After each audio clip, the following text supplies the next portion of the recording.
കുറിച്ച് സാക്ഷ്യം പറഞ്ഞു. ജോസഫ് ആ സാക്ഷ്യം അംഗീകരിച്ചു. യേശുവിൻ്റെ ജനനം പരിശുദ്ധാത്മാവിനാലായിരുന്നു. പൈതൽ വളർന്നു, ജ്ഞാനം നിറഞ്ഞു, ആത്മാവിൽ ബലപ്പെട്ടു എന്ന് കാണാം. തൻ്റെ വളർച്ചയിൽ തന്നെ ബലപ്പെടുത്തുവാൻ ദൈവാത്മാവ് തൻ്റെ കൂടെ ഉണ്ടായിരുന്നു. യേശുവും പരിശുദ്ധാത്മാവും തമ്മിലുള്ള ബന്ധത്തെ വീണ്ടും ഞാനിവിടെ കൊണ്ടുവരികയാണ് ഒരു പുതിയ അർത്ഥത്തിൽ. പിതാവും പുത്രനും പരിശുദ്ധാത്മാവും എന്ന ആശയത്തിൽ യേശുവിനെ നമുക്കറിയാം. ഞാനിവിടെ അല്പം വിചിത്രമായ വിഭിന്നമായ വേറൊരു ചിന്ത നിങ്ങളുടെ മുമ്പിൽ കൊണ്ടുവരാം. എല്ലാവർക്കും മനസ്സിലാകത്തില്ല, പക്ഷേ ആഗോള വ്യാപകമായി ശ്രദ്ധിക്കുന്നവരിൽ മനസ്സിലാകുന്നവർ മനസ്സിലാക്കട്ടെ. ചുരുക്കം പേർക്ക് മനസ്സിലാവുള്ളൂ. അതുകൊണ്ട് പെട്ടെന്നങ്ങ് മാറും. ലോകത്തിൻ്റെ ഉൽപ്പത്തിയെക്കുറിച്ച്, പ്രപഞ്ചത്തിൻ്റെ ഉൽപ്പത്തിയെക്കുറിച്ച് പഠിക്കുന്ന ആളുകൾ, ശാസ്ത്രലോകം 2012 നടത്തിയ സേൺ പരീക്ഷണം മുതൽ ഇങ്ങോട്ട് തുടർന്നു വരുന്നതായ പരീക്ഷണങ്ങളിൽ ഏതാണ്ട് 2019 കൊറോണ തുടങ്ങുന്നതിന് തൊട്ടു മുന്നമേ ശാസ്ത്രലോകം ഒരു നിഗമനത്തിലെത്തി. ബിഗ് ബാങ് എന്നവർ പറയുന്നതായ എവിടെ നിന്നോ അജ്ഞാത സ്ഥാനത്ത് നിന്ന് ഉളവായി എന്ന് പറയുന്ന ആ ശബ്ദം 3 വ്യക്തിത്വങ്ങളുടെ ശബ്ദങ്ങളുടെ സമ്മിശ്രമായിരുന്നു. 3 വ്യക്തിത്വങ്ങളുടെ ശബ്ദങ്ങളുടെ സമ്മിശ്രമായിരുന്നു. 3 ശബ്ദങ്ങൾ ഒരുമിച്ച് ചേർന്നതായിരുന്നു ബിഗ് ബാങ്. 3 ജനറേഷനുകൾ, 3 തലമുറകൾ ആ ശബ്ദമുണ്ടാക്കി. വേദപുസ്തക ഭാഷയിൽ പിതാവും പുത്രനും പരിശുദ്ധാത്മാവും ചേർന്ന് ഉളവായി വരട്ടെ എന്നർത്ഥം വരുന്ന ഒരു ശബ്ദമുളവാക്കുകയും ആ ശബ്ദത്തിൻ്റെ മുമ്പിൽ ഇല്ലായ്മയിൽ നിന്ന് പ്രപഞ്ചം ഉളവായി വരികയും ചെയ്തുവെന്ന് കാണാം. ശാസ്ത്രം പറയുന്നു ശബ്ദം ആരുടേതെന്ന് അവർക്ക് പറയാൻ അറിഞ്ഞുകൂടാ. പക്ഷേ 3 തലമുറകളിൽ നിന്നായി ഞാൻ പറയട്ടെ, ഇന്ന് വരെ ലഭിച്ചിരിക്കുന്ന ആകെ വിവരം പിതാവിൻ്റെയും പുത്രൻ്റെയും പരിശുദ്ധാത്മാവിൻ്റെയും ശബ്ദം.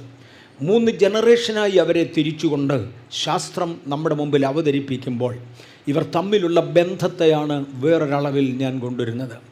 പിതാവാം ദൈവത്താൽ പരിശുദ്ധാത്മാവിനാൽ ഉൽപ്പാദിതനായി എന്നറിയപ്പെട്ട യേശു, ആത്മാവിൻ്റെ ശക്തി പരിശുദ്ധാത്മാവിനാൽ ജനിച്ച യേശു ആത്മാവിൻ്റെ ശക്തിയോടെ വളർന്നു വരുവാൻ നസ്രയത്തിൽ ഇടയായി.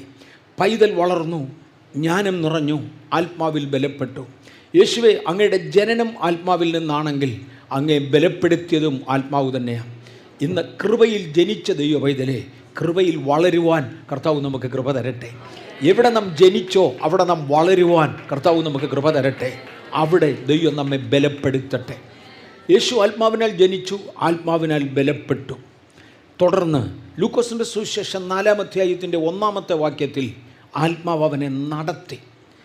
പരിശുദ്ധാത്മാവ് നിറഞ്ഞവനായി യോർദാൻ വിട്ട് മടങ്ങി ആത്മാവ് അവനെ മരുഭൂമിയിലേക്ക് നടത്തി. മതി, ആത്മാവ് അവനെ മരുഭൂമിയിലേക്ക് നടത്തി. ഇതിനിടയ്ക്കൊരു പ്രത്യേകത നടന്നു. താൻ ആത്മാവിനാൽ അഭിഷക്തനായി. ഞാനതൊന്നുകൂടെ ക്രമത്തിന് തൊട്ടോട്ടെ. ആത്മാവിനാൽ ജനിച്ചു, ആത്മാവിനാൽ ബലപ്പെട്ടു, ആത്മാവിനാൽ അഭിഷക്തനായി, നിറഞ്ഞു എന്നാണ് അവിടെ എഴുതിയിരിക്കുന്നത്. അഭിഷക്തമായി എന്നവിടെ എഴുതിയിട്ടില്ല. ആത്മാവിൻ്റെ ശക്തിയാൽ നിയന്ത്രിക്കപ്പെട്ടു. യേശുവിന് ആത്മാവുമായുള്ള ബന്ധമാണ്.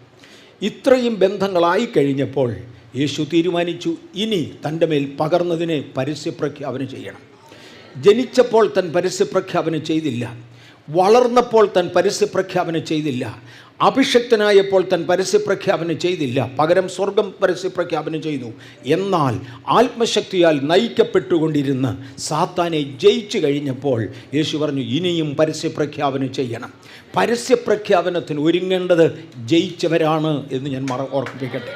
പരസ്യപ്രഖ്യാപനത്തിന് ഒരുങ്ങേണ്ടത് ജയിച്ചവരാണ്. ജയിച്ചവർ പരസ്യപ്രഖ്യാപനത്തിന് ഒരുങ്ങണം.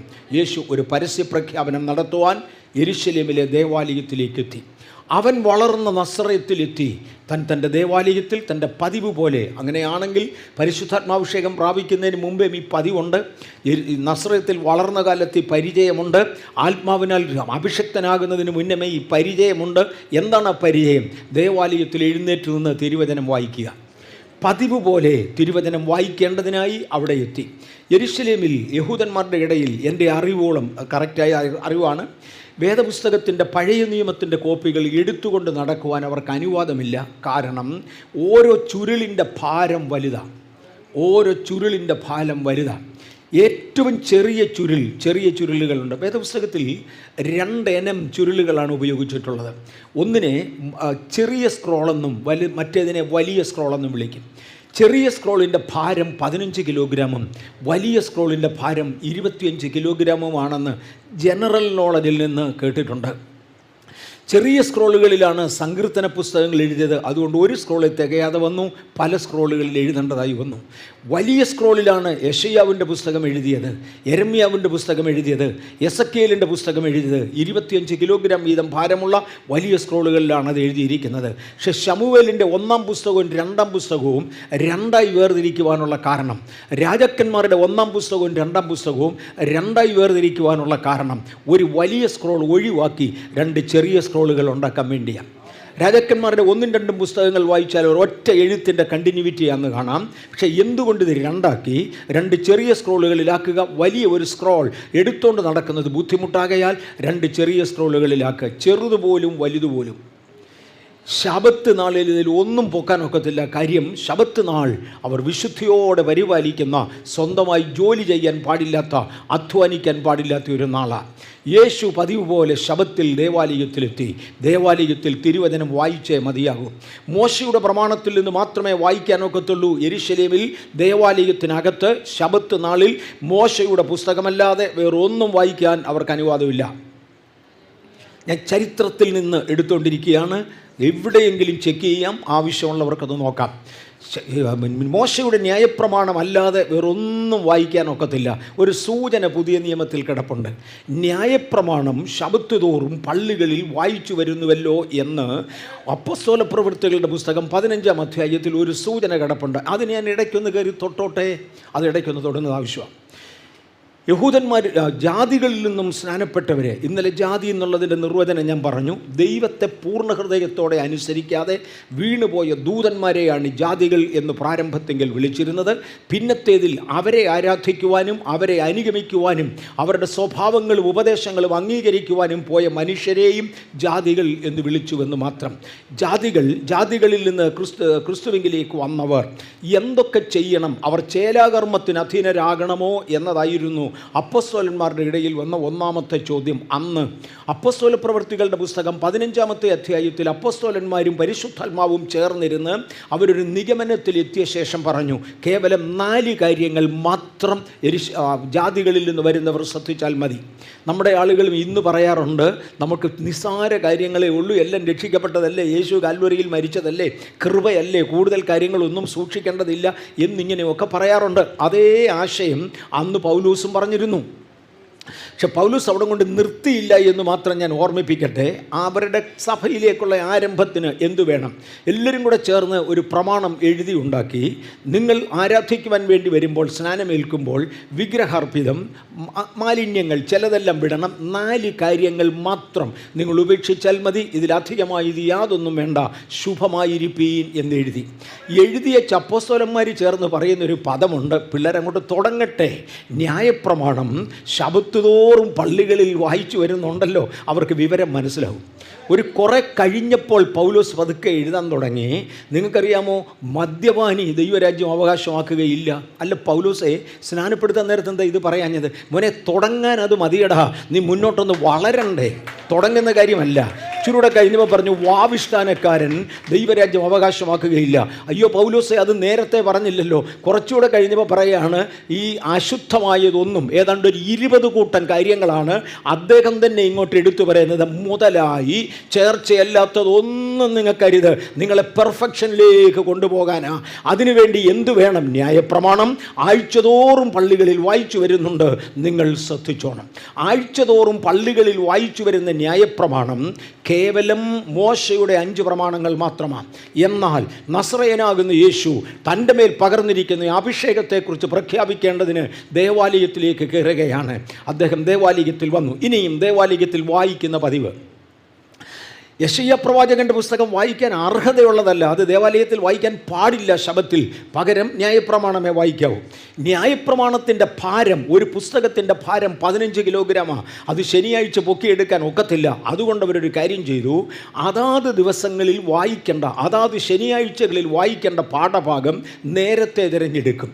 ഇന്ന് ചില മെയിൻ ലൈൻ ചർച്ചസിൽ കാണുന്നത് പോലെ ഈ ആഴ്ച ഇന്ന ഭാഗം വായിക്കണം, പാഠഭാഗം ഇന്നതാണ്, ഈ ആഴ്ച ഈ പാട്ട് പാടണം, ഈ പാട്ടാണ് എന്നിങ്ങനെ അതാത് ഭാഗങ്ങൾ കുറിച്ചിടുന്നത് പോലെ പഴയ നിയമത്തിലും ദേവാലയത്തിൽ കുറിച്ചിട്ടിരുന്നു, ഇന്ന ദിവസം ഇന്നത് വേണം. അങ്ങനെയാണെങ്കിൽ ഇന്ന് ലേവ്യ പുസ്തകത്തിൽ നിന്നാണ് വായിക്കേണ്ടതെങ്കിൽ വെള്ളിയാഴ്ച വൈകിട്ട് തന്നെ ലേവ്യ പുസ്തകം കൊണ്ടുവന്ന് മേശപ്പുറത്ത് നിവർത്തി വയ്ക്കും. അപ്പോൾ ശനിയാഴ്ച രാവിലെ ഒരു ബുദ്ധിമുട്ടുമില്ല, 15 കിലോഗ്രാം പൊക്കിക്കൊണ്ട് വരേണ്ട കാര്യമില്ല. അല്ല, ആവർത്തന പുസ്തകമാണ് വായിക്കേണ്ടതെങ്കിൽ അക്രമത്തിനനുസരിച്ച് പുസ്തകം വെള്ളിയാഴ്ച വൈകിട്ട് നിവർത്തി വെക്കും. ഇതുപോലെ എല്ലാ പ്രീ പ്ലാനിങ്ങും അവരുടെയൊക്കെ സർവീസസ് ഭയങ്കര പ്രോഗ്രാംഡാണ്, ഹൈലി കണ്ടക്റ്റഡ്, യാതൊരു വ്യത്യാസവും കാണത്തില്ല, പെർഫെക്റ്റ് ആയിരിക്കും. വരുന്നവൻ വന്നു നിന്നു, എന്നെപ്പോലെ വരുന്നവനാണെങ്കിൽ വന്നു നിന്നു. നിങ്ങൾക്കറിയാമോ, ശനിയാഴ്ച ഒരു ജോലിയും ചെയ്യാൻ പറ്റത്തില്ല. ഞാൻ ഓർക്കുന്നുണ്ട്, വിദേശയാത്രകൾ ചെയ്തിട്ടുള്ള പലർക്കും അറിയായിരിക്കും, യഹൂദന്മാർ താമസിക്കുന്ന പട്ടണങ്ങളിലൂടെ യാത്ര ചെയ്താൽ ഒരുപാട് വികൃതിത്തരങ്ങൾ ഇപ്പോഴും നിങ്ങൾക്ക് കാണാൻ കഴിയും. ഞാൻ ഓർക്കുന്നുണ്ട്, ഒരിക്കലൊരു ശനിയാഴ്ച ഒരു മൾട്ടി സ്റ്റോറി ബിൽഡിങ്ങിൻ്റെ മേളിൽ ഞങ്ങൾക്ക് കയറി ഒരു ഹോട്ടലിൽ പോകണമായിരുന്നു. അതിന് ഞങ്ങളൊരു 3-4 പേര് വരുമ്പോൾ ഒരു 10 യഹൂദ പിള്ളേർ തേണ്ടട അവിടെ നിൽക്കുന്നു, ലൈനായിട്ട് ഗ്രൗണ്ട് ഫ്ലോറിൽ നിൽക്കുക. വന്നപ്പം പറഞ്ഞ, അങ്കിളെ ഒന്ന് ഞെക്കിത്തരണേ ലിഫ്റ്റേൽ. എടാ നിനക്കെന്തായിരുന്നു എന്ന് ഞാൻ ചോദിച്ചു. ഇല്ല, ശനിയാഴ്ച ദിവസങ്ങളിൽ മിഷൻ ഓപ്പറേറ്റ് ചെയ്യാൻ പാടില്ല, അത് പാപമാണ്. അതുകൊണ്ട് ശനിയാഴ്ച ദിവസം ഞങ്ങളാരെങ്കിലും വേണം ലിഫ്റ്റിൻ്റെ ബട്ടൺ ഞെക്കി കൊടുക്കാൻ. കയറിക്കഴിഞ്ഞപ്പോൾ ഒരുത്തൻ പറഞ്ഞ് 3, മറ്റൊരുത്തൻ പറഞ്ഞ് 7.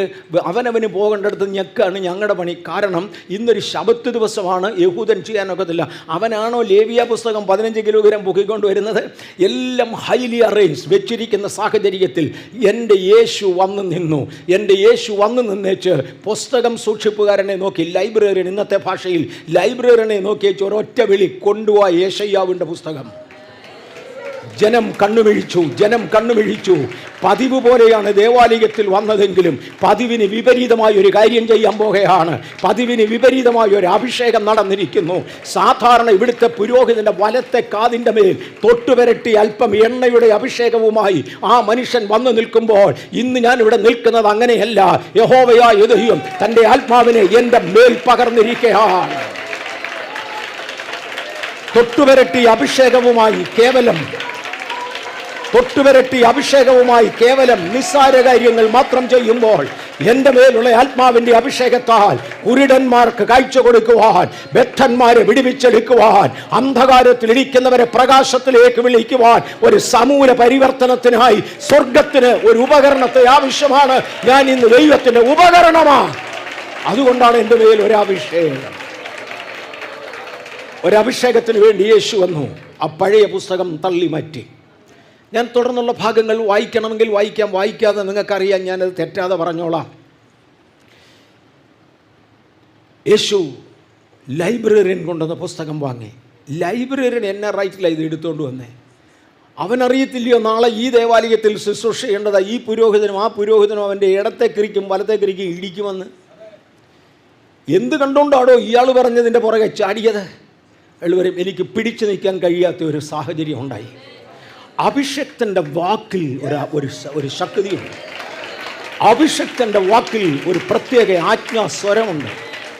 നിങ്ങൾക്കും എനിക്കും ഓർമ്മയുണ്ട്, പണ്ട് ഏലീശ പറഞ്ഞയക്കുമ്പം പറഞ്ഞായിരുന്നു, നീ അങ്ങോട്ട് പോകുമ്പോൾ നിംഷിയുടെ മകനായ ഏലിയാവിനോട് പറഞ്ഞതാണ്, നിംഷിയുടെ മകനാകുന്ന ഏലിയാവിനെ നിനക്ക് പകരം ഒരു പ്രവാചകനായി അഭിഷേകം ചെയ്യണം. ഒരു യേഹുവിന് 2 വ്യക്തികളെ ഉണ്ട്, ഞാൻ യേഹുവിനെ മാത്രം തൊടട്ടെ. ഒരു യേഹുവിനെ വിളിച്ച് യഹൂദഗൃഹത്തിന് രാജാവായി അവനെയും അഭിഷേകം ചെയ്യണം. അങ്ങയുടെ നിയന്ത്രണത്തിൽ നിൽക്കേണ്ട 2 അഭിഷക്തന്മാരാണ്. ഞാൻ യേഹുവിനെ തുടരട്ടെ. ഒരു ദിവസം ഇസബേലിനെ വലിച്ച് താഴെയിടേണ്ടതിന് യേഹു ദൂരെ നിന്ന് കുതിര ഓടിച്ചു വരുമ്പോൾ അകലെ നിന്ന് കാവൽക്കാരൻ വിളിച്ചു പറഞ്ഞു, ഭ്രാന്തൻ ഓടിക്കുന്നത് പോലെ ഒരുത്തൻ ഓടിച്ചു വരുന്നുണ്ട്. അതെ, ആത്മപൂർണ്ണൻ ഭ്രാന്തനാണ്. പലരും വിളിച്ചെന്ന് വരും, അതിനെ നെഗറ്റീവ്സിന്റെ കൂട്ടത്തിൽ പെടുത്തേണ്ടതില്ല. That's normal.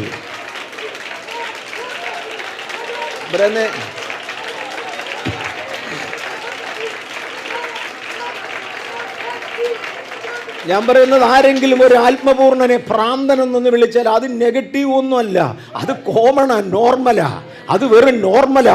കാര്യം അങ്ങനെയൊക്കെയാണ്. തൻ്റെ ഈ കാവൽക്കാരൻ നോക്കി വെച്ച് പറഞ്ഞു, ഒരുത്തൻ ഓടിച്ചു വരുന്നുണ്ട്, ഭ്രാന്തം വരുന്ന പോലെ അവൻ്റെ വരവ്. ആരോ പറഞ്ഞ്, എടാ യേഹു ആയിരിക്കും ഇവിടെ. അവൻ്റെ ഓടിയൊരു ഭ്രാന്തനെ പോലെ, അവൻ നമ്മളെപ്പോലെ അല്ല. കാര്യം നമ്മളാരും അറിയാതെ ഒരു പകർച്ച അവൻ്റെ മേൽ ഇതിനിടയ്ക്ക് ദൈവം പകർന്നു. ഈ ഭ്രാന്ത സ്വഭാവം കണ്ടിട്ട് അവൻ്റെ മേൽ പകർന്നത്. അവൻ അഭിഷേകം പ്രാപിച്ചിട്ട് ഭ്രാന്തനായതല്ല, ഭ്രാന്തനായതുകൊണ്ട് അവനെ അഭിഷേകം ചെയ്തതാ. ദൈവത്തിന് ഇഷ്ടമുള്ള കുറെ ഭ്രാന്തന്മാർക്കായി ഞാൻ ദൈവത്തെ സ്തുതിക്കുന്നു. ദൈവത്തിന് ഇഷ്ടമുള്ള കുറെ ആളുകൾക്കായി ഞാൻ ദൈവത്തെ സ്തുതിക്കുന്നു. അവരെ തെരഞ്ഞു പെറുക്കി അഭിഷേകം ചെയ്യുവാൻ. Price the Lord. നാച്ചുറൽ ബർത്തിൽ നിന്ന് വ്യത്യസ്തനായി. ആമേൻ. ആമേൻ. ആത്മാവിനാൽ ജനിച്ചു വീണ യേശുവിനെ ദൈവമെടുത്ത് അഭിഷേകം ചെയ്തതുപോലെ യേഹുവിനെ അഭിഷേകം ചെയ്യാൻ വിളിക്കുന്നതിന്റെ മുമ്പിൽ ദൈവത്തിന് അറിയാവുന്ന ഒരു ലക്ഷണമുണ്ട്. സൗമ്യനായി എല്ലാവരെയും പോലെ അല്ലിവൻ ജീവിക്കുന്നത്. ഇവൻ ഒരു ഭ്രാന്തനെ പോലെ പെരുമാറും. അവനൊരു അല്പം സ്പിരിറ്റ് കൊടുത്താൽ അവൻ മഹാകാര്യങ്ങൾ ചെയ്യും. ഒരു കാവൽക്കാരനെ വിളിച്ചേച്ച് പറഞ്ഞു, നീ വേഗം ഒരു കുതിരയും കൊണ്ടുപോയി ആ വരുന്ന യേഹുവിനോട് ചോദീര്, അല്ലല്ല വരുന്നവനോട് ചോദീര്, സമാധാനമാണോ അതോ നീ യുദ്ധത്തിന് വരികയാണോ? ഈ പോകുന്നവന്റെ ഉത്തരവാദിത്വം വലുതാ. ഇസ്രായേലിന്റെ സാമ്രാജ്യത്തിന്റെ സംരക്ഷണത്തിന് വേണ്ടി നിയമിക്കപ്പെട്ട ഉത്തരവാദിത്തപ്പെട്ടവൻ യേഹുവിന്റെ അടുക്കൽ ചെന്ന് ചോദിച്ചു, ഹേ രാജാവേ യേഹുവേ, തന്റെ രാജകൊട്ടാരത്തിൽ നിന്ന് ഒരു ചോദ്യം ഉയരുന്നു, നീ സമാധാനവും കൊണ്ട് വരുന്നോ അതോ അല്ലേ? യേഹുവിന്റെ വാക്ക്, സമാധാനം കൊണ്ട് നിനക്കെന്നയുടെ കാര്യം, വാടാ എൻ്റെ പുറകിൽ. ഞാനും ഒരു പട്ടാളക്കാരനായിരുന്നു. ജീവൻ പോയെന്ന് പറഞ്ഞാലും എന്തെല്ലാം നഷ്ടപ്പെട്ടെന്ന് പറഞ്ഞാലും എന്നെ ഒരു ദൗത്യത്തിന് വേണ്ടി അയച്ചാൽ അത് ചെയ്യാതെ നിവർത്തിയില്ല. എന്നെ ഒരു ദൗത്യത്തിന് വേണ്ടി അയച്ചാൽ അത് ചെയ്യാതെ നിവർത്തിയില്ല. ഒരു ദൗത്യത്തിന് വേണ്ടി അയക്കപ്പെട്ട യേഹുവിനോട് ഇപ്പുറത്തു നിന്നൊരു ചോദ്യം, നിനക്ക് സമാധാനം കൊണ്ടെന്ത്? തിരിഞ്ഞെൻ്റെ പുറകിൽ വാ. ആ കൽപ്പന പാതി കേക്കട്ട പാതി കേൾക്കാത്ത പാതി അയാൾ തിരിഞ്ഞ് യേഹുവിൻ്റെ സൈന്യത്തിൻ്റെ പുറകിൽ നിൽക്കുക. കാവൽക്കാരൻ വിളിച്ചു പറഞ്ഞു, ഒരുത്തൻ ഓടി അവിടം വരെ ചെല്ലുന്നത് കണ്ടു, അവൻ തിരിച്ചു വരുന്നില്ലല്ലോ, അവൻ അവിടെ തന്നെ നിൽക്കുക. പറഞ്ഞ് രണ്ടാമനോട് പറഞ്ഞു ഓടാമെന്ന് പറഞ്ഞു. അവൻ ഓടിച്ചു ചെന്നു. അവിടെ ചെന്നപ്പോൾ അവനും ഈ കാഴ്ച കണ്ടു.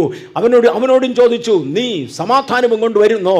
യേഹുവിൻ്റെ മറുപടി, സമാധാനം കൊണ്ട് നിനക്കെന്ത്? തിരിഞ്ഞെൻ്റെ പുറകെ വാ. ഈ രണ്ടുപേർക്ക് മനസ്സിലായി അഭിഷക്തന്റെ വാക്കിനകത്തൊരു ശക്തിയുണ്ട്. ഇവർ പറഞ്ഞു, വിടടാ മൂന്നാമനെ. മൂന്നാമതൊരുത്തൻ ചെന്നു. അടുത്ത് എന്നതോടെ ചോദിച്ചു, സമാധാനമാണോ? സമാധാനം കൊണ്ട് നിനക്കെന്ത് കാര്യം? വാടാ പുറകിൽ. രണ്ടെണ്ണം അനുസരിച്ചെങ്കിൽ നീയും അനുസരിക്കും. ഇന്ന് പകൽ ചില അഭിഷക്തന്മാരുടെ വായിൽ നിന്ന് അഭിഷക്തന്റെ വാക്കുകൾ വരട്ടെ. അത് നന്മ പോലും തിന്മ പോലും ചിലതിൻ്റെ മേൽ സംഭവിക്കേണ്ടതിന് ചില പദങ്ങൾ ആജ്ഞാപിക്കുവാൻ ഒരാജ്ഞാശക്തി. ആമേൻ. ഒരാജ്ഞാശക്തി ഇന്ന് പകൽ നാവിന്റെ മേൽ ഇറങ്ങി വരട്ടെ. ഹല്ലേലൂയ. അഭിഷക്തന്റെ നാവിന്റെ മേൽ ഒരു ശക്തിയുണ്ട്. അഭിഷക്തന്റെ നാവിന്റെ മേൽ ഒരു അഭിഷേകമുണ്ട്. അഭിഷക്തന്റെ നാവിന്റെ മേൽ ഒരു ശക്തിയുണ്ട്. അഭിഷക്തന്മാരുടെ അഭിഷക്തനായ യേശു തന്റെ ദേവാലയത്തിലോട്ട് എഴുന്നേറ്റ് നിന്നുണ്ട്. ആ കൽപ്പന പുസ്തകം സൂക്ഷിപ്പുകാരനോടായിരുന്നു. കൊണ്ടുവാ യെശയ്യാവിൻ്റെ പുസ്തകം. പാപമുണ്ടോ മോനെ? ഇല്ലടാ. ദേവാലയത്തിൽ വെച്ച് പുരോഹിതന്മാർ ശബത്ത് ലംഘിച്ചാൽ പാപമാകത്തില്ല. നിന്നെ ചിലത് ചെയ്യുവാൻ ഞാൻ അധികാരപ്പെടുത്തിയെങ്കിൽ ചെയ്തേ മതിയാകും. ഇന്ന് പകൽ എന്നെ ചിലത് ചെയ്യാൻ ദൈവം ഏൽപ്പിച്ചെങ്കിൽ ചെയ്തേ മതിയാകും. ദൈവം നമ്മെ ചിലത് ചെയ്യാൻ ഏൽപ്പിച്ചെങ്കിൽ ചെയ്തേ മതിയാകും. ഇയാൾ പോയി 25 കിലോഗ്രാം ഭാരമാ. ഞാൻ വിചാരിക്കുന്നത് പോലെ സിമ്പിളായിട്ട് എടുത്തുകൊണ്ട് വരാവുന്നതല്ല. യെശയ്യാ പ്രവാചകന്റെ പുസ്തകം 25 കിലോഗ്രാം ഭാരമുള്ള ആ ഭാരമേറിയ യെശയ്യാ പ്രവാചകന്റെ പുസ്തകം എടുത്തുകൊണ്ടുവന്ന് മേശപ്പുറത്തോട്ട് വെച്ചു. എൻ്റെ യേശു അത് തള്ളി നിവർത്തു. ഇതൊരു ചുരുള. ശനിയാഴ്ചയൊന്നും ഇങ്ങനത്തെ പണിയൊന്നും കാണിച്ചുകൂടാ. ഈയോടെ ചരിത്രത്തെ കേട്ടിട്ടില്ലാത്തത്, കുടുംബത്തിൽ പറഞ്ഞവൻ ചെയ്യാത്തത് മാറിയിരിയടോ. യുഗം മാറുക, യുഗം മാറുക. ഞാൻ യുഗം മാറ്റം പ്രസ്താവിക്കാൻ എഴുന്നേറ്റ് നിൽക്കുക. ഞാനിവിടെ എഴുന്നേറ്റ് നിൽക്കുന്നത് ഈ കൊണ്ടുവച്ചിരിക്കുന്ന ന്യായപ്രമാണം വായിച്ചു കേൾപ്പിക്കാനല്ല. അത് നിങ്ങൾ തലമുറകളായി കേൾക്കുന്നതാ. ഞാനിവിടെ എഴുന്നേറ്റ് നിൽക്കുന്നത് ഒരു യുഗമാറ്റം പ്രഖ്യാപിക്കുവാനാ. ഈ ദിവസങ്ങളിൽ ചില യുഗമാറ്റങ്ങൾ പ്രഖ്യാപിച്ചു തുടങ്ങുന്നവർക്കായി എൻ്റെ കർത്താവിനെ വാഴ്ത്തുകയാണ്. യുഗം ചേഞ്ച് ആകുകയാ. യേശുവിൻ്റെ നാമത്തിൽ ഈ യുഗം ചേഞ്ച് ആകട്ടെ. നസ്രയനാകുന്ന യേശുവിൻ്റെ നാമത്തിൽ ഈ യുഗം ചേഞ്ച് ആകട്ടെ.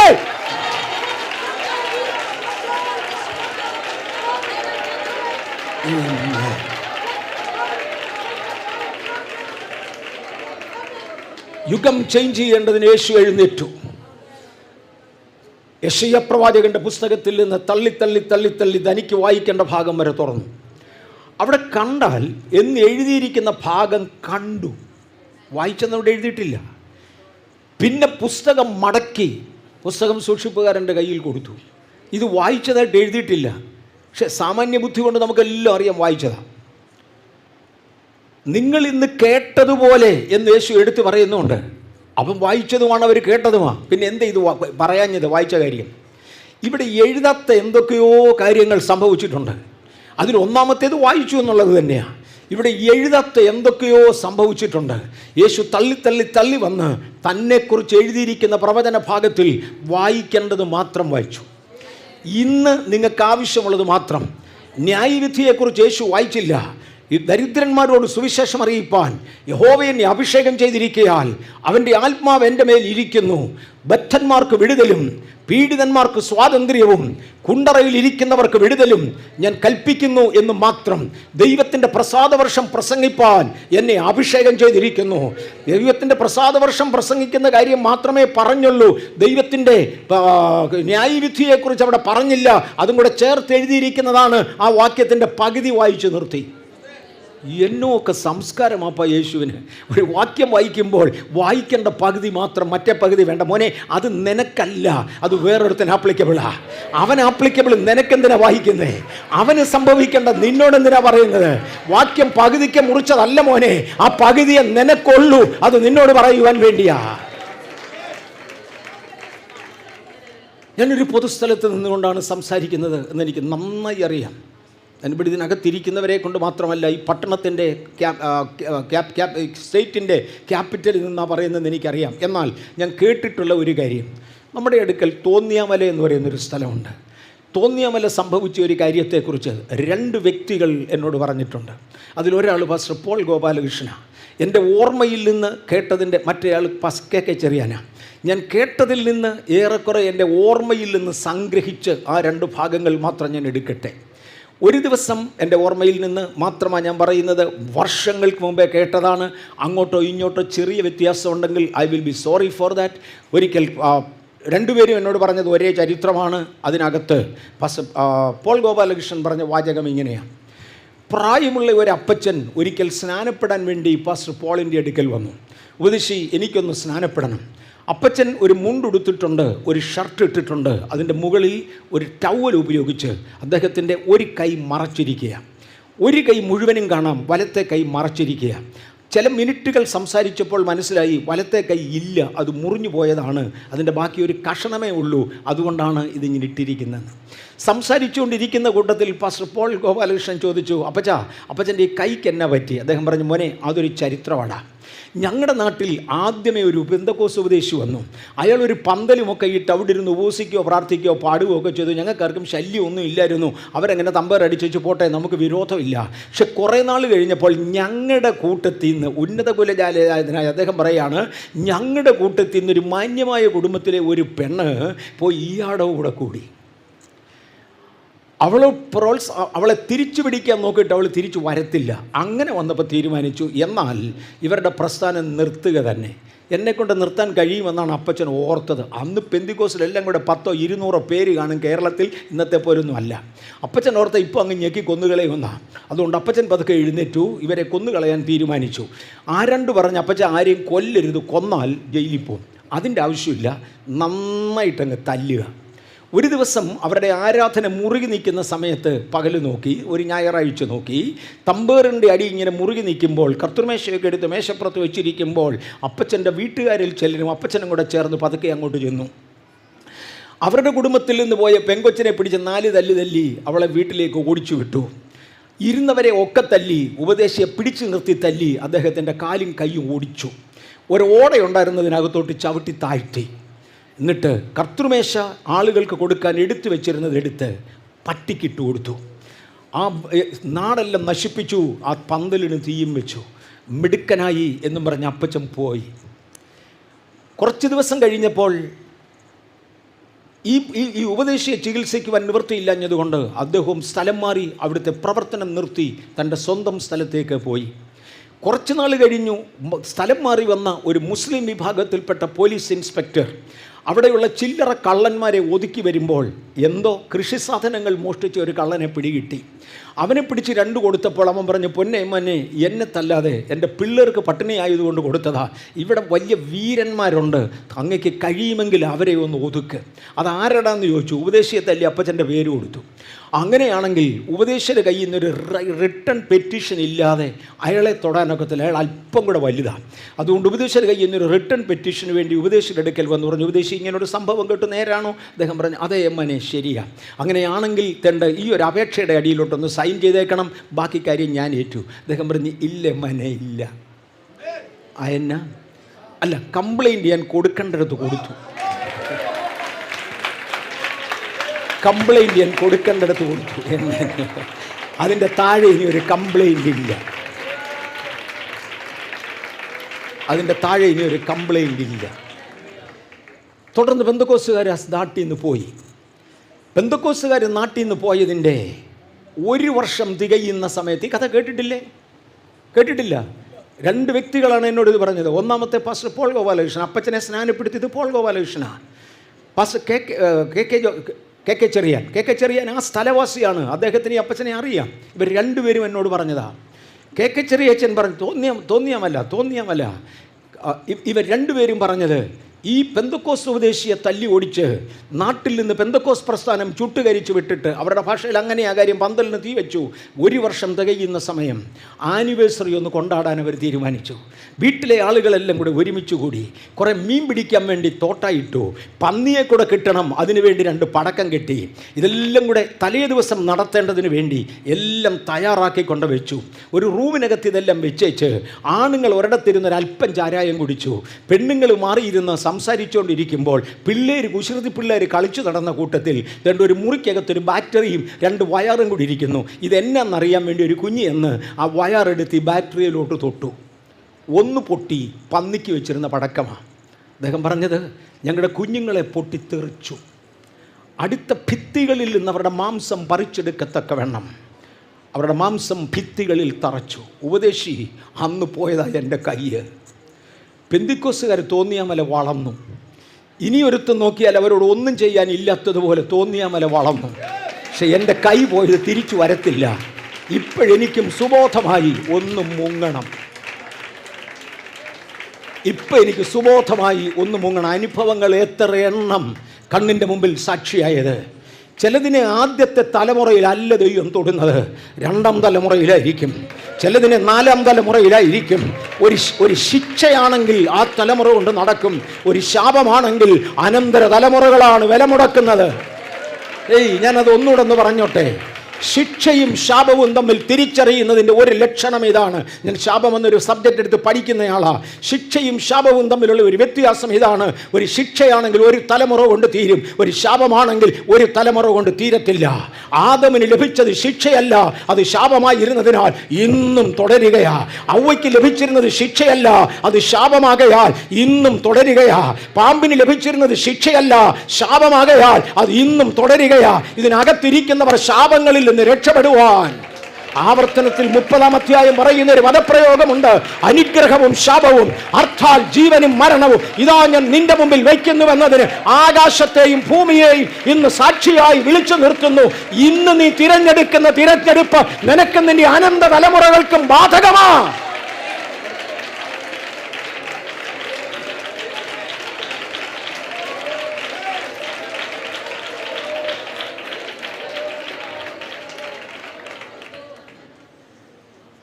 ഞാൻ ആ വഴി മുന്നോട്ട് പോകാം. യേശു തൻ്റെ മേലുള്ള അഭിഷേകം ഡിക്ലെയർ ചെയ്യുക. യേശുവേ, എന്തിനത് ഡിക്ലെയർ ചെയ്യുന്നത്? മോനെ, അറിയേണ്ടവൻ ഇത് അറിഞ്ഞേ പറ്റൂ. എൻ്റെ മേലുള്ള അഭിഷേകം ഞാൻ ഡിക്ലെയർ ചെയ്തത് മാത്രമല്ല, എൻ്റെ ശിഷ്യന്മാർക്ക് എന്നെക്കുറിച്ച് എന്ത് മനസ്സിലായി എന്ന് ഞാൻ നാളെ അവരോട് ചോദിക്കും. യേശു ഒരിക്കൽ, വ്യത്യസ്തമായൊരു ചാപ്റ്ററാണ്. യേശു ഒരിക്കൽ ഫിലിപ്പിൻ്റെ കൈസരിയിൽ ഇരിക്കുമ്പോൾ ശിഷ്യന്മാരോടൊരു ചോദ്യം ചോദിച്ചു. നാട്ടുകാരെന്നെക്കുറിച്ച് എന്തോ പറയുന്നു? നാട്ടുകാരെന്നെ പറയാനാ? ഏറ്റവും ഭക്തനായ പരീശൻ പറയും, ഇവൻ അധർമ്മിയ പാപിയ. ന്യായപ്രമാണം അരച്ചു കലക്കി കുടിച്ചവൻ പറയും, ഇവൻ ന്യായപ്രമാണം ലംഘിയ. പുരോഹിതന്മാർ പറയും, ഇവൻ തച്ചൻ്റെ മോനാ. വേറൊരുത്തൻ പറയും ഇവൻ മറിയയുടെ മോനാ. വല്ല കുരുടനെയും കണ്ട് ചോദിച്ചാൽ ഇവൻ ദാവീദ് പുത്രനാ. മറ്റവനോട് ചോദിച്ചാൽ തച്ചൻ്റെ പുത്രനാ. ജനത്തിന് ഒരഭിപ്രായമില്ല, കണ്ടവനൊക്കെ ഓരോ അഭിപ്രായം. യേശു ശിഷ്യന്മാരോട് ചോദിച്ചു, നിങ്ങൾക്ക് എന്നെക്കുറിച്ച് എന്നാ തോന്നുന്നു? യേശുവെ, ഞാനെന്ന് ചോദിക്കട്ടെ, നിങ്ങൾക്ക് എന്നെക്കുറിച്ച് എന്നാ ചോദിക്കുന്നത്? ഞാൻ ഇവിടെ ഇറങ്ങി നിങ്ങളോട് ചോദിക്കുമോ? ഒരിക്കലുമില്ല. അത് വൃത്തികേടാ. എന്നാ തോന്നിയാലും നിങ്ങളുടെ കൂടെ ഇരിക്കും. ഞാൻ എനിക്ക് പറയാമെന്ന് പറഞ്ഞേച്ച് അങ്ങ് പോവുകയും ചെയ്യും. അറിയണമെന്ന് ആശയുണ്ടെങ്കിൽ പോലും ആരും പോയി ചോദിക്കത്തില്ല നിങ്ങൾക്ക് എന്നെക്കുറിച്ച് എന്നാ തോന്നുന്നെന്ന്. നോ, ചോദിക്കത്തില്ല. അല്ലായിരുന്നു ഞാൻ സുരേഷ് ബാബുവിനെ വിളിച്ച് ചോദിച്ചാൽ ഇന്നലത്തെ പ്രസംഗം ഒത്തോന്ന് ചോദിച്ചിട്ടില്ല. അദ്ദേഹം എന്നോടും ചോദിച്ചിട്ടില്ല. കാര്യം അത് എന്തെങ്കിലും അത് നിങ്ങൾ തീരുമാനിച്ചു, അങ്ങ് പോവുകയേ ഉള്ളൂ. യേശു ദൈവപുത്രൻ, പ്രപഞ്ച സൃഷ്ടാവ്, ശിഷ്യന്മാരെ വിളിച്ചു ചോദിച്ചാൽ നിങ്ങൾക്ക് എന്നെക്കുറിച്ച് എന്നാ തോന്നുന്നു? അതെന്താ കർത്താവേ അങ്ങനെ ചോദിച്ചേ? മോനെ, എന്നെ അറിയേണ്ട ശിഷ്യന്മാരെന്നെ അറിഞ്ഞില്ലെങ്കിൽ അവർക്കൊന്നും ചെയ്യാനൊക്കത്തില്ല. ഞാൻ ആരാണെന്നവർക്ക് അറിഞ്ഞു കഴിയാമെങ്കിൽ അവർ നേരെ നിന്നോളും. ഞാൻ ആരാണെന്ന് ഇവർക്ക് ബോധ്യമായെങ്കിലേ ഇവർക്ക് ചെയ്യാനൊക്കത്തുള്ളൂ. അതുകൊണ്ട് ഞാൻ ആരാണെന്നവരെ അറിയിച്ചേ പറ്റത്തുള്ളൂ. ഇത് പിതാവിൻ്റെയും തീരുമാനമായിരുന്നു. ഈ പുത്രൻ ആരാണെന്നുള്ളത് ജനത്തെ അറിയിക്കണം. അതുകൊണ്ട് പത്രോസ് പറഞ്ഞു, അങ്ങ് ജീവനുള്ള ദൈവത്തിൻ്റെ പുത്രനായ ക്രിസ്തുവാ. യേശു നേരെ അടുത്ത പദം പറഞ്ഞു, ശിമോനെ അല്ലെങ്കിൽ പത്രോസേ, ഈ വെളിപ്പാട് നീ പഠിച്ചതല്ല, ഇത് മനുഷ്യരിൽ നിന്ന് പഠിച്ചതല്ല, എൻ്റെ പിതാവിൽ നിന്ന് പ്രാപിച്ചതാ. ഇതൊരു വെളിപ്പാടാ, ഇതെൻ്റെ പിതാവിൽ നിന്ന് പ്രാപിച്ചതാ. ഇന്ന് പകൽക്കാലം ദൈവിക വെളിപ്പാടുള്ള ദൈവ പൈതലേ, ദൈവിക വെളിപ്പാട് ലഭിക്കുന്നില്ലെങ്കിൽ നിങ്ങൾക്ക് ദൈവത്തെ കൊണ്ട് പ്രയോജനമില്ല. ദൈവത്തെക്കുറിച്ച് ചിലത് അറിയേണ്ടത് അറിയുവാൻ അറിയിക്കുന്നവനായ ദൈവത്തെ സ്തുതിക്കുന്നു. മുന്നോട്ട് വരട്ടെ. എൻ്റെ മേലുള്ള അഭിഷേകം എന്താണ് എന്നറിയിക്കേണ്ടതിന്, ഞാൻ ആരാണ് എന്നറിയിക്കേണ്ടതിന് യേശു യഹൂദൻ്റെ ദേവാലയത്തിൽ വന്നു. യഹൂദൻ്റെ ദേവാലയത്തിൽ വന്ന് വെച്ച് പറഞ്ഞു, യെശയ്യാവ് ഈ മുൻ പറഞ്ഞിരിക്കുന്ന വ്യക്തി ഞാനാ, തിരുവെഴുത്തുകളിൻ പ്രകാരം വന്നിരിക്കുന്നവൻ ഞാനാ.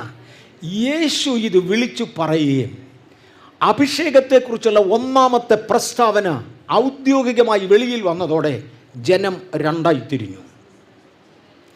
ഒരു കൂട്ടർ പറഞ്ഞത് ലാവണ്യവാക്ക് എന്ന് പറഞ്ഞത് അഭിഷക്തമായ പദമാണ്.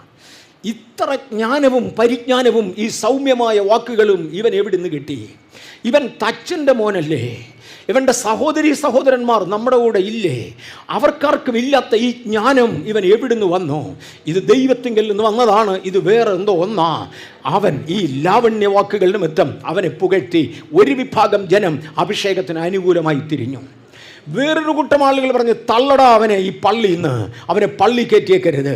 അതിനകത്തെ ചൂടന്മാർ പറഞ്ഞ്, പള്ളി പോരടാ, പള്ളി വേണത് പട്ടണത്തിൻ്റെ വക്ക് വരെ കൊണ്ടുപോടാ. തനിച്ചൂടൻ പറഞ്ഞു, കൊല്ലടാ അവനെ, പട്ടണത്തിൻ്റെ വക്കത്തൂന്ന് തലകീഴായി തൂക്കിയിട്ട് കൊല്ലടാ അവനെ, യവനെ വേണ്ട. ജനം രണ്ടായി തിരിഞ്ഞു. അഭിഷേകത്തെക്കുറിച്ചുള്ള ഏതു പ്രസ്താവനയും ദൈവത്തിനുള്ളതിനെ ലോകത്തിനുള്ളതിൽ നിന്ന് വേർതിരിക്കുന്നതാണ്, പിശാചിനുള്ളതിനെ ദൈവത്തിനുള്ളതിൽ നിന്ന് വേർതിരിക്കുന്നതാണ്. ഈ ദിവസങ്ങളിൽ രണ്ടായി തിരിഞ്ഞ് മതിയാകൂ. കാര്യം അഭിഷേകത്തെക്കുറിച്ചുള്ള പ്രസ്താവനകൾ തുടർന്നുകൊണ്ടിരിക്കുകയാണ്. Praise the Lord. അഭിഷേകത്തെക്കുറിച്ചുള്ള പ്രസ്താവനകൾ ജനത്തെ രണ്ടായി തിരിക്കുന്നതാ. ഈ ദിവസങ്ങളിൽ ജനം രണ്ടായി തിരിയുന്നുണ്ടോ? നിങ്ങൾ അഭിഷേകത്തെക്കുറിച്ച് പറഞ്ഞതുകൊണ്ടാ. ജനത്തിനിടയിൽ ഒരു അനക്കവും ഇല്ലയോ? നിങ്ങളെ കൊള്ളുകയില്ലാത്ത ഉണ്ടാ. ദൈവം ഏൽപ്പിച്ചിട്ടല്ലേ പറയത്തുള്ളൂ. കൊള്ളാവുന്നവനല്ലേ ദൈവം ഏൽപ്പിക്കുകയുള്ളൂ. അവനെക്കുറിച്ച് എന്നാ പറയാൻ? മിണ്ടിയിട്ടൊക്കെ യാതൊരു കാര്യവുമില്ല. ഇന്ന് പകൽ അഭിഷേകം ജനത്തെ വേർതിരിക്കും. ഞാൻ പറഞ്ഞല്ലോ, അഭിഷേകം നമുക്ക് പരിചയമുള്ള വിഷയമാണ്. ഇതൊന്നും അറിയാത്ത കാര്യങ്ങളല്ല. വല്ല ഉദാഹരണം ഒരെണ്ണം അറിയാൻ വയ്യാത്തത് വന്നു, അതൊക്കെ അപൂർവമാണ്. അങ്ങനെ സംഭവിച്ചതല്ലാതെ എല്ലാം നമുക്കറിയാവുന്നതാണ്. പക്ഷെ ഇതിൻ്റെ ആകത്തുക ഒന്നുകൂടെ അയവിറക്കുക നമ്മൾ ചെയ്യുന്നത്, ദൈവസന്നിധിയിൽ ഒന്നുകൂടെ പഠിക്കാനായി ശ്രമിക്കുക നമ്മൾ ചെയ്യുന്നത്. വേണ്ടേ? ജനത്തെ വേർതിരിച്ചു. പഴയ നിയമത്തിൻ്റെ അഭിഷേകങ്ങൾ പ്രധാനമായും മൂന്ന് തരത്തിൽപ്പെടുന്നതാണ്. അപ്രധാനമായി ഒത്തിരിയുണ്ട്. ആ മൂന്ന് തരത്തിൽപ്പെടുന്ന പ്രധാന അഭിഷേകങ്ങൾ പുരോഹിതൻ, പ്രവാചകൻ, രാജാവ് എന്നിങ്ങനെ മൂന്ന് തരക്കാർക്ക് വേണ്ടിയാണ്. ഞാൻ അതൊന്നും ഇപ്പം വിശദീകരിക്കാൻ പോവുകയല്ല. പുരോഹിതന് വേണ്ടിയുള്ള അഭിഷേകം കേവലം പുരോഹിതൻ പ്രാപിച്ച പോരാ, അദ്ദേഹത്തിൻ്റെ അനന്തര തലമുറകളും പ്രാപിക്കണം. എൻ്റെ മക്കൾക്ക് ഞാൻ പോയെടുത്ത് കയറി പകരം പാസ്റ്ററായിട്ടിരിക്കാൻ ഒക്കത്തില്ല. അവരിയ്ക്കണമെന്നതാണ് ദൈവത്തിൻ്റെ ഹിതം. പക്ഷെ അവരെ ദൈവം വേറെ അഭിഷേകം ചെയ്തേ പറ്റൂ. അഹരോനെ അഭിഷേകം ചെയ്യുന്നത് പോലെ തന്നെ അവൻ്റെ പുത്രന്മാരെയും അഭിഷേകം ചെയ്യണം. ദൈവം പൗരോഹിത്യ കുടുംബത്തിൽ കൊടുക്കുന്ന കുഞ്ഞുങ്ങൾ പൗരോഹിത്യം പ്രാപിക്കേണ്ടതിന് തലമുറയായി അവർക്കിതൊരു അവകാശമായി ഇരിക്കേണ്ടതിന് ദൈവം കൊടുക്കുന്നത്. ഞാൻ ആ ഭാഗത്ത് ഒന്ന് നിന്നോട്ടെ, ഞാനിന്ന് പറയാൻ വന്നതല്ലെങ്കിലും പെട്ടെന്ന് ദൈവാത്മാവ് അതുവഴി തിരിക്കുന്നത് കൊണ്ട് ഞാൻ അതും ഒന്ന് തൊട്ടോട്ടെ. പൗരോഹിത്യ കുടുംബത്തിന് പൗരോഹിത്യം ഇരിക്കണമെന്ന് ദൈവ പ്രമാണമാണ്. അഹരോനെ അഭിഷേകം ചെയ്യുമ്പോൾ പറഞ്ഞതൊരു നിത്യപൗരോഹിത്യമായിരിക്കും. ലേവി പൗരോഹിത്യം നിത്യപൗരോഹിത്യമായിരിക്കും. എന്നാൽ ദൈവം അഭിഷേകം ചെയ്തത് തുടർന്നേ മതിയാകൂ. അത് നിലനിർത്തേണ്ടതിന് തലമുറകളും കൂടെ ഒരുമിച്ച് കൂടണം. ലേവി പുരോഹിതൻ്റെ അനന്തര തലമുറയിൽ തേണ്ട ഏലി എന്നൊരു പുരുഷനെ കാണാം. ഏലി നല്ല ഒരു പുരോഹിതനായി ഇരിക്കെ ചെയ്ത് അദ്ദേഹത്തിന് 2 മക്കൾ ഓഫനിയും ഫിനഹാസും ജനിച്ചു. അവർ സ്വഭാവത്തിൽ വഷളന്മാരായി. അവർ ദൈവത്തിൻ്റെ ആലയത്തെ നിന്ദിക്കുകയും ദൈവിക യാഗപീഠത്തെ നിന്ദിക്കുകയും ചെയ്തതോടെ ദൈവം ഒരു കൊച്ചു പ്രവാചകൻ ബാലനെ വിട്ട് തേണ്ട ഏലിയോട് പറഞ്ഞ ഒരു ചരിത്രം നിങ്ങൾക്ക് ഓർമ്മയുണ്ട്. നിത്യപൗരോഹിത്യമായിരിക്കുമെന്ന് യഹോവ അരുളി ചെയ്തു. പക്ഷെ മോനെ, ഇനി അങ്ങനെ ഇരിക്കത്തില്ലടാ. നീ പ്രമാണത്തിൽ നിന്ന് വീണതിനാൽ ഞാൻ നിന്നെയും എടുത്തു കളയുകയാണ്. ദാവീദിനെ രാജാവായി അഭിഷേകം ചെയ്തേച്ച് പറഞ്ഞു, ഇത് നിത്യരാജ്യത്വമായിരിക്കും. നിന്റെ സിംഹാസനത്തിൽ ഇരിപ്പാൻ നിന്റെ മക്കളിൽ നിന്ന് ഒരുവൻ ഇല്ലാതെ വരികയില്ല. പക്ഷെ നേരെ അടുത്ത തലമുറയിൽ ശലോമോൻ ദൈവത്തിന് വിരോധമായി നടന്നപ്പോൾ ശലോമോനോട് പറഞ്ഞു, മോനെ, നിയമം അത് തന്നെയായിരുന്നു സത്യം, പക്ഷേ ഇനി നിന്നെ അതിന് കൊള്ളത്തില്ല. നിന്റെ രാജശുശ്രൂഷ നിങ്കിൽ നിന്ന് പറിച്ചെടുക്കുകയാണ്. കർത്താവ് പറിച്ചെടുത്ത് അദ്ദേഹത്തിൻ്റെ മോനോ കുറഞ്ഞ പക്ഷെ ഒരു കൂട്ടുകാരനോ കൊടുത്തിരുന്നതിൽ സങ്കടമില്ലായിരുന്നു. അതിനെ 2ആയി കീറി അവൻ്റെ ദാസന്മാർക്ക് 2 പേർക്ക് കൊടുത്തു. ഞാനൊരു പ്രൈവറ്റ് കമ്പനി കുറേ നാൾ ജോലി ചെയ്തിട്ടുണ്ട്. ഒരു കമ്പനിയിൽ ജോലി ചെയ്യുന്ന ഒരാളിനെ സ്വയം അവൻ വിട്ടുപോകത്തക്കവണ്ണം ഒരു കണ്ടീഷൻ ഉണ്ടാക്കാൻ സാധാരണ കമ്പനികൾ ചെയ്യുന്നത് അവൻ്റെ താഴെ ജോലി ചെയ്യുന്നവനെ പ്രൊമോട്ട് ചെയ്ത് മേളിലോട്ട് ഇരുത്തുക.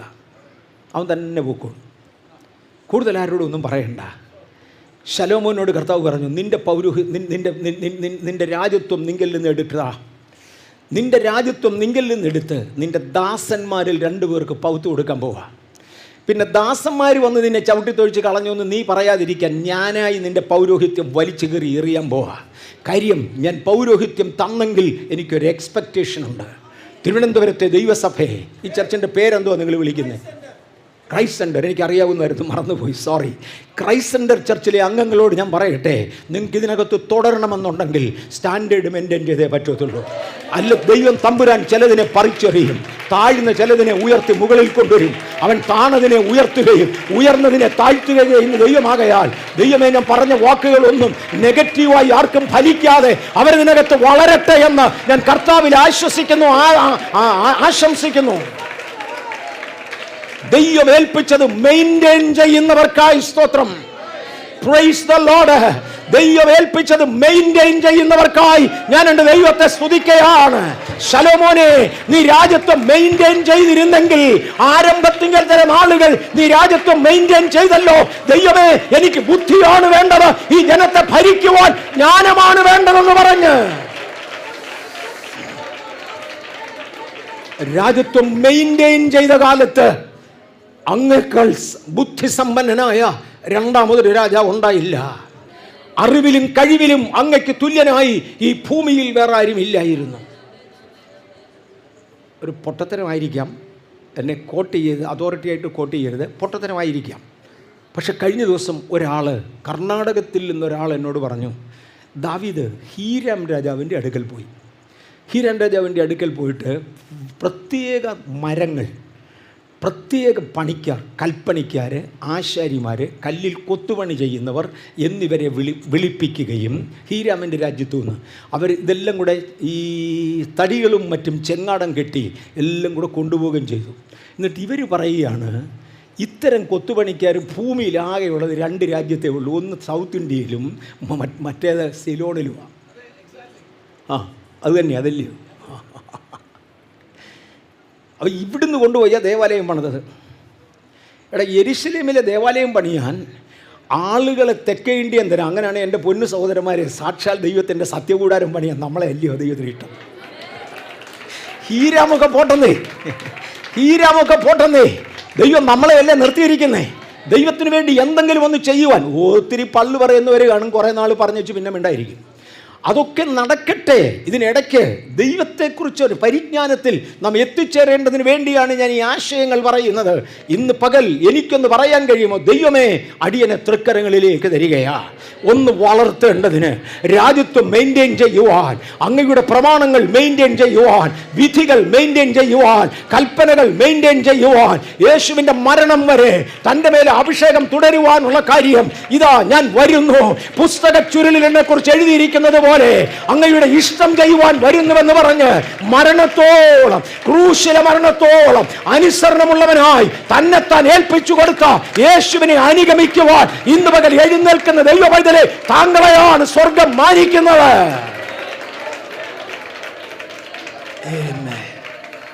നമ്മയാണ് ദൈവം മാനിക്കുന്നത്. രാജാവ്, പുരോഹിതൻ, പ്രവാചകൻ എന്ന പ്രധാന 3 അഭിഷേകങ്ങൾ കാണാം. പിന്നെ ആലയത്തിലുള്ളത് എല്ലാം അഭിഷക്തമാണ്. ആലയത്തിൽ വരണമെങ്കിൽ എല്ലാം അഭിഷക്തമാണ്. മേശയും കസേറയും അഭിഷക്തമാണ്. പഴയ നിയമകാര്യമാണ് ഞാൻ പറയുന്നത്. മേശയും കസേറയും അഭിഷക്തമാണ്. എല്ലാം അഭിഷക്തമാകയാൽ സ്തോത്രം. ഞാനിത് പറയുമ്പോൾ ഒരു കാര്യം, എന്നോട് വ്യക്തിപരമായി എൻ്റെ ഒരു പ്രിൻസിപ്പിൾ എന്ന് പറയാം. ദൈവം എനിക്കൊരു പ്രിൻസിപ്പിൾ തന്നത്. ഞങ്ങൾ കർത്തൃമേശയ്ക്ക് വേണ്ടി ഉപയോഗിക്കുന്ന മേശ വേറൊന്നിനും ഉപയോഗിക്കത്തില്ല. ദൈവം കൃപയെ ഞങ്ങൾക്കൊരു ചർച്ച് ബിൽഡിങ് തന്നതുകൊണ്ടാണ് ഇത് നോക്കുന്നത്, അല്ലെങ്കിൽ പറ്റത്തില്ല. കർത്തൃമേശയ്ക്ക് വേണ്ടി ഉപയോഗിക്കുന്ന പാത്രങ്ങൾ വേറൊന്നിനും ഉപയോഗിക്കത്തില്ല.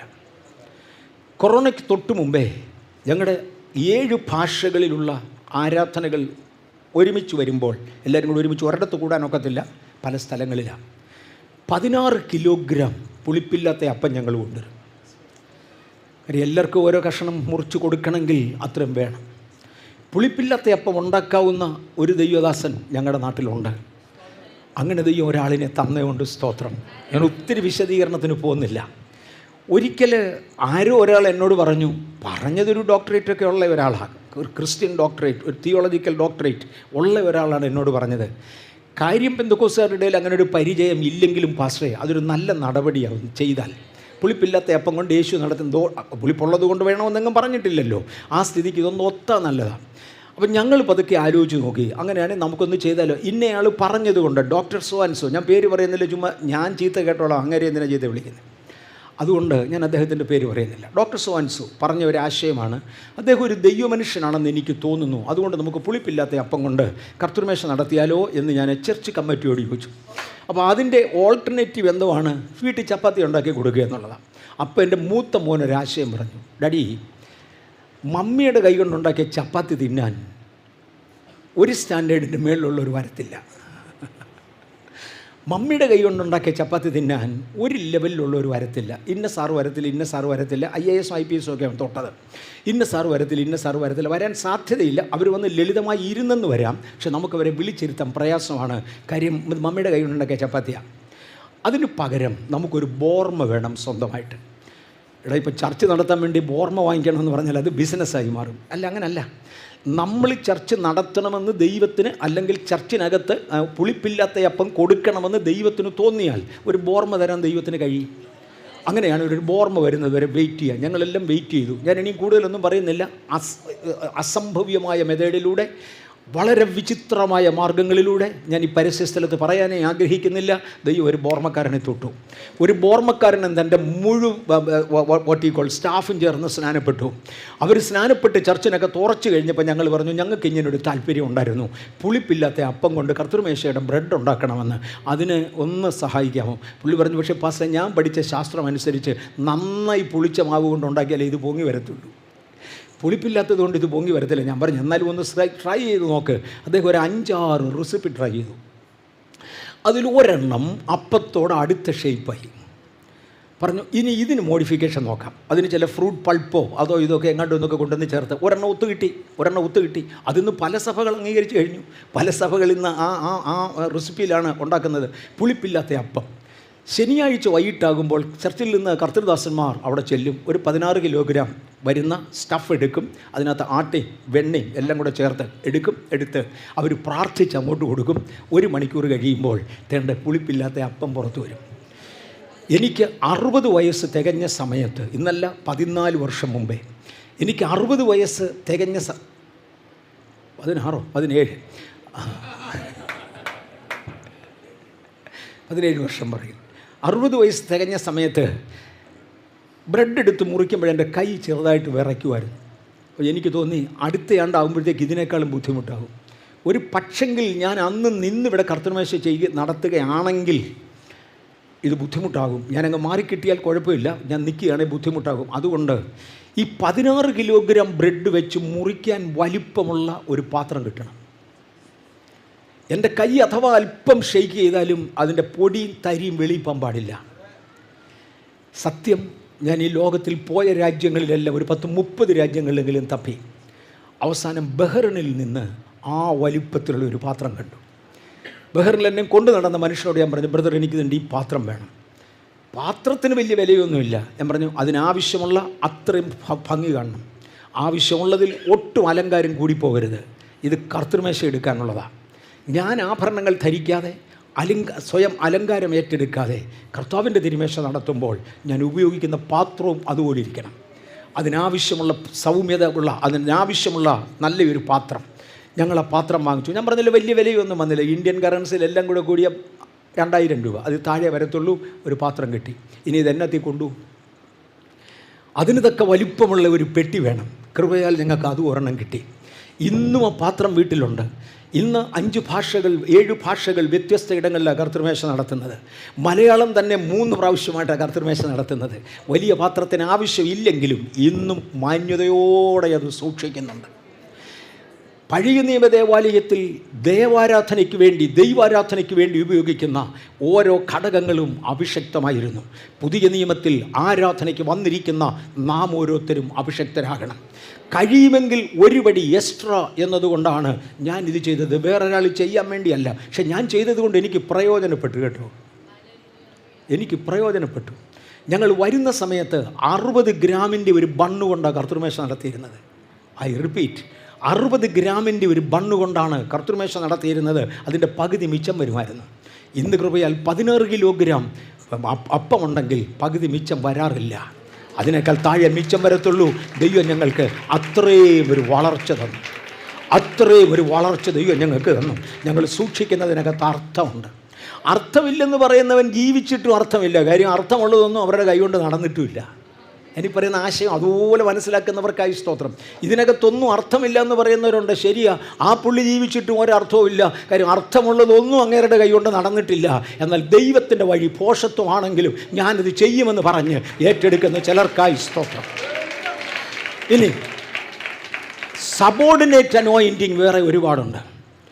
പുരോഹിതൻ്റെ അനോയിൻറ്റിങ് ഒരു ഭാഗത്തുള്ളപ്പോൾ തന്നെ സബോർഡിനേറ്റ് അനോയിൻറ്റിങ് വേറെ ഒരുപാടെണ്ണമുണ്ട്. സബോർഡിനേറ്റ് അനോയിൻറ്റിങ് മോശെ ഇങ്ങോട്ട് വിളിച്ചു വെച്ച് പറഞ്ഞു, മോശെ നീ ഒരു ആലയം പണിയണം.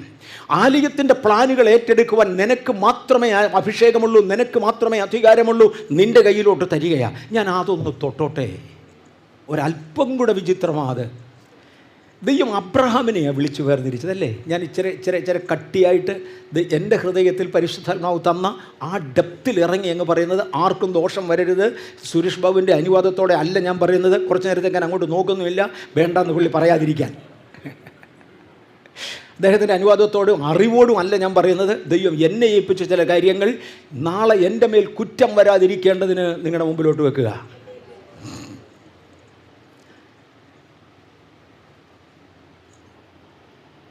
ഓക്കെ, അഭിഷേകവുമായി ബന്ധപ്പെട്ട്, ആരാധനയോട് ബന്ധപ്പെട്ട് ഒരഭിഷക്തൻ മാത്രമേ ദൈവത്തിനു വേണ്ടി പ്രവർത്തിക്കാവൂ.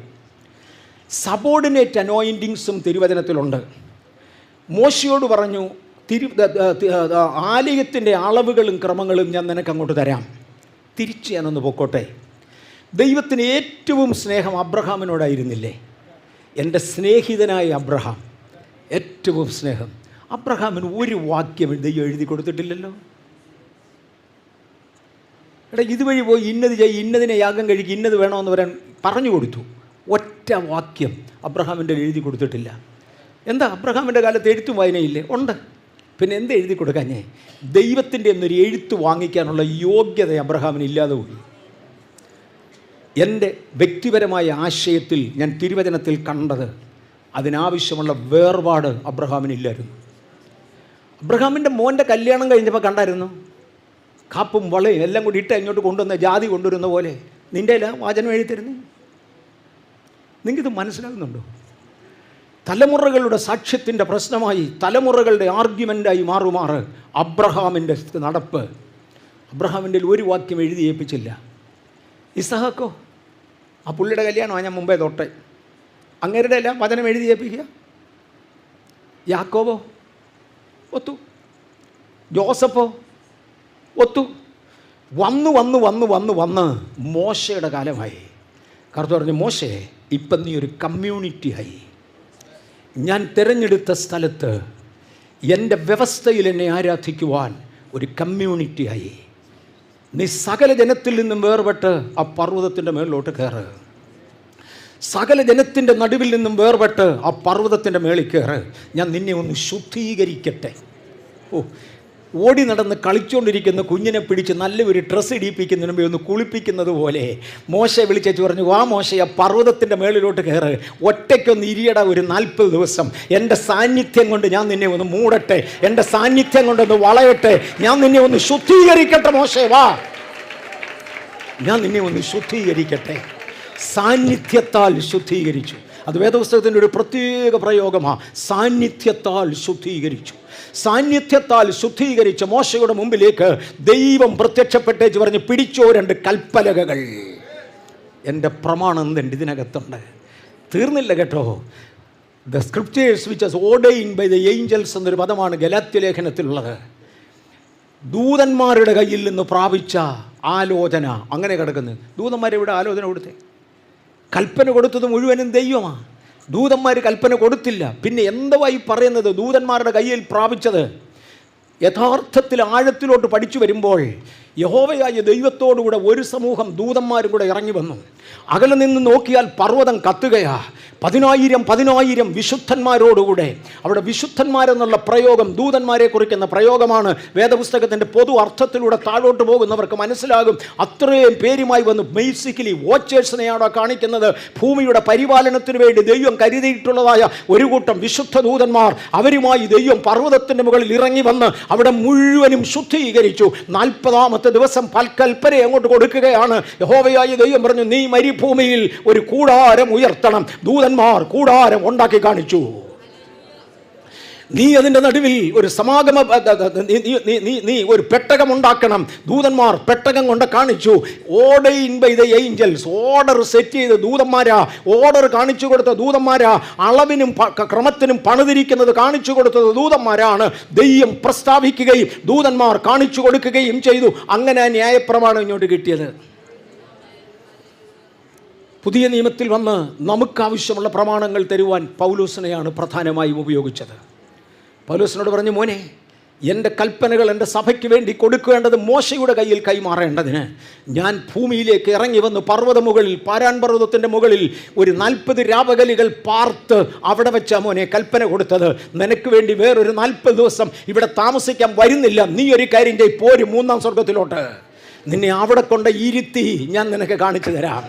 നിനക്ക് കൽപ്പന കാണിച്ചു തരുന്നത് ഇവിടെയെങ്കിലും വെച്ചല്ല. മനസ്സിലാകുന്നുണ്ടല്ലേ? കൽപ്പനകൾ ദൈവസഭയ്ക്ക് വേണ്ടി കൈമാറുവാനുള്ളത് കാണിച്ചു തരുന്നത് ഈ മണ്ഡലത്തിലല്ല, എൻ്റെ വിശുദ്ധ മണ്ഡലത്തിലാണ് കാണിച്ചു തരുന്നത്. 4 PhD സർട്ടിഫിക്കറ്റ് ഉള്ളവനെ ഏൽപ്പിക്കുന്നതല്ല ദൈവകൽപ്പന. ഞാൻ 3 ദിവസം ഉപവസിച്ചപ്പോൾ ദൈവം എന്നോട് പറഞ്ഞു, സ്ത്രീകൾ തല കവറേണ്ടത് പാടില്ല, അതിൻ്റെ ആവശ്യമില്ല, പോടോ വേറെ വല്ല പണിയും നോക്കി. തന്നെയാണ് ദൈവം കൽപ്പന ഏൽപ്പിക്കുന്നത്. ദൈവകൽപ്പന ഏൽപ്പിക്കേണ്ടതിന് വേണ്ടി ദൈവം തിരഞ്ഞെടുക്കുന്നവരെ ദൈവ സാന്നിധ്യത്തിൽ കൊണ്ടയിരുത്തിയിട്ട് അവരെ മാത്രമേ ഏൽപ്പിക്കാറുള്ളൂ. അതിൻ്റെ വിശദീകരണങ്ങൾ എനിക്ക് നിങ്ങൾക്കും തരും. ആ കൽപ്പനകളുടെ വിശദീകരണങ്ങൾ ഓരോ സാഹചര്യങ്ങളിലേക്ക് സെറ്റാകേണ്ടതിന് എപ്രകാരം അത് ചെയ്യണമെന്ന് ഇന്നും എൻ്റെ ദാസന്മാരെ അറിയിക്കും. പക്ഷെങ്കിൽ ദ ബേസിക് കവനൻസ് ദൈവമാണ് തരേണ്ടത്. ഇന്നത് പ്രാപിച്ചുകൊണ്ടിരിക്കുന്നവർക്കായി ഞാൻ കർത്താവിനെ സ്തുതിക്കുന്നു. Price the Lord. നമുക്ക് അടുത്തൊരു ലെവൽ പ്രാപിക്കേണ്ടതിന് ദൈവം മുമ്പിൽ ഉയരാം. ഇതുകൊണ്ടാണ് പലപ്പോഴും ഇന്ന വാക്യത്തിൻ്റെ വ്യാഖ്യാനം ദൈവം ഇപ്രകാരം തന്നുവെന്ന് പലരും പറയാറുള്ളത്. ഇന്ന വാക്യത്തിൻ്റെ വ്യാഖ്യാനം. ഞാനൊരല്പം കൂടെ മുന്നോട്ട് വരട്ടെ. ഒരു സബോർഡിനേറ്റ് അനോയിൻറ്റിങ് ഉണ്ട്. ഈ പുരോഹിതൻ്റെ പുറകെ പോയി ജോലി ചെയ്യേണ്ടതിന് വേറൊരു അനോയിൻറ്റിങ്. മോശയെ വിളിച്ച് പ്രമാണങ്ങളെല്ലാം അങ്ങോട്ട് ഏൽപ്പിച്ചേച്ച് പറഞ്ഞു, പിന്നെ ഇതിന് പണി ചെയ്യാൻ വേണ്ടിയിട്ട് ഞാൻ 2 വ്യക്തികളെ ജ്ഞാനാത്മാവിനാൽ നിറച്ചിട്ടുണ്ട്. ഒരു ഒഹാലയിലുണ്ട്. ഞാനൊരു 2 വ്യക്തികളെ ജ്ഞാനാത്മാവ് കൊണ്ട് നിറച്ചിട്ടുണ്ട്. അവർ വേണം സംഗതികൾ നിരൂപിച്ചു പണിയുവാൻ. ആഹാ, ഇത്ര പൗണ്ട് പൊന്നുകൊണ്ട് അല്ലെങ്കിൽ ഇത്ര താലന്ത് വെള്ളി കൊണ്ട് ഇന്ന പാത്രം ഇന്ന ഷേപ്പിൽ ഉണ്ടാക്കണമെന്ന് പറഞ്ഞാൽ അതിൻ്റെ എവിടെയെല്ലാം ഏതെല്ലാം പൊട്ടുകളും പാടുകളും വേണമെന്ന് എൻ്റെ ആത്മാവിനാൽ നിരൂപിക്കുവാൻ അവൻ അടിച്ചാൽ അതുപോലെ ആംഗിളിൽ അടി കൊണ്ട് മടങ്ങി വരുന്ന ഒരഭിഷേകം ഞാൻ ഈ 2 വ്യക്തികൾക്ക് കൊടുത്തിട്ടുണ്ട്. അതുകൊണ്ട് അവർ വന്ന് വേണം പണിയാൻ. കണ്ടവനെല്ലാം കൊണ്ടിട്ട് പണിയുന്നത് ദൈവം വസിക്കുന്ന ദേവാലയമായിരിക്കയില്ല. ഇതിൻ്റെ പണിക്ക് വേണ്ടി സബോർഡിനേറ്റ് അനോയിൻറ്റിങ്സിനായി ഞാൻ ദൈവത്തെ സ്തുതിക്കുന്നു. ഇന്നത്തെ നമ്മുടെ സബ്ജക്റ്റ് അനോയിൻറ്റിങ് എന്നതാണ്. സബോർഡിനേറ്റ് അനോയിൻറ്റിങ്സിനായി ദൈവത്തെ സ്തുതിക്കുന്നു. ഇന്ന് രാത്രിയിൽ അതിൽ ചിലത് പ്രാപിച്ചവർക്കായി സ്തോത്രം. ഒരു സബോർഡിനേറ്റ് അനോയിൻറ്റിങ് ദൈവം എന്നെ ഏൽപ്പിച്ചിരിക്കുക.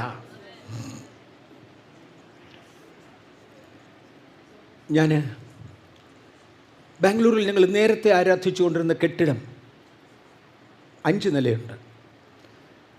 കർത്താവദാസൻ അവിടെ വന്നിട്ടുണ്ട്.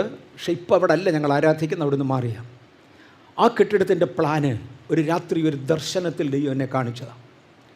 അവിടെ വന്ന് കണ്ടിട്ടുള്ളവരെല്ലാം തന്നെ പറയുന്നത് ഒരു ആർക്കിടെക്റ്റും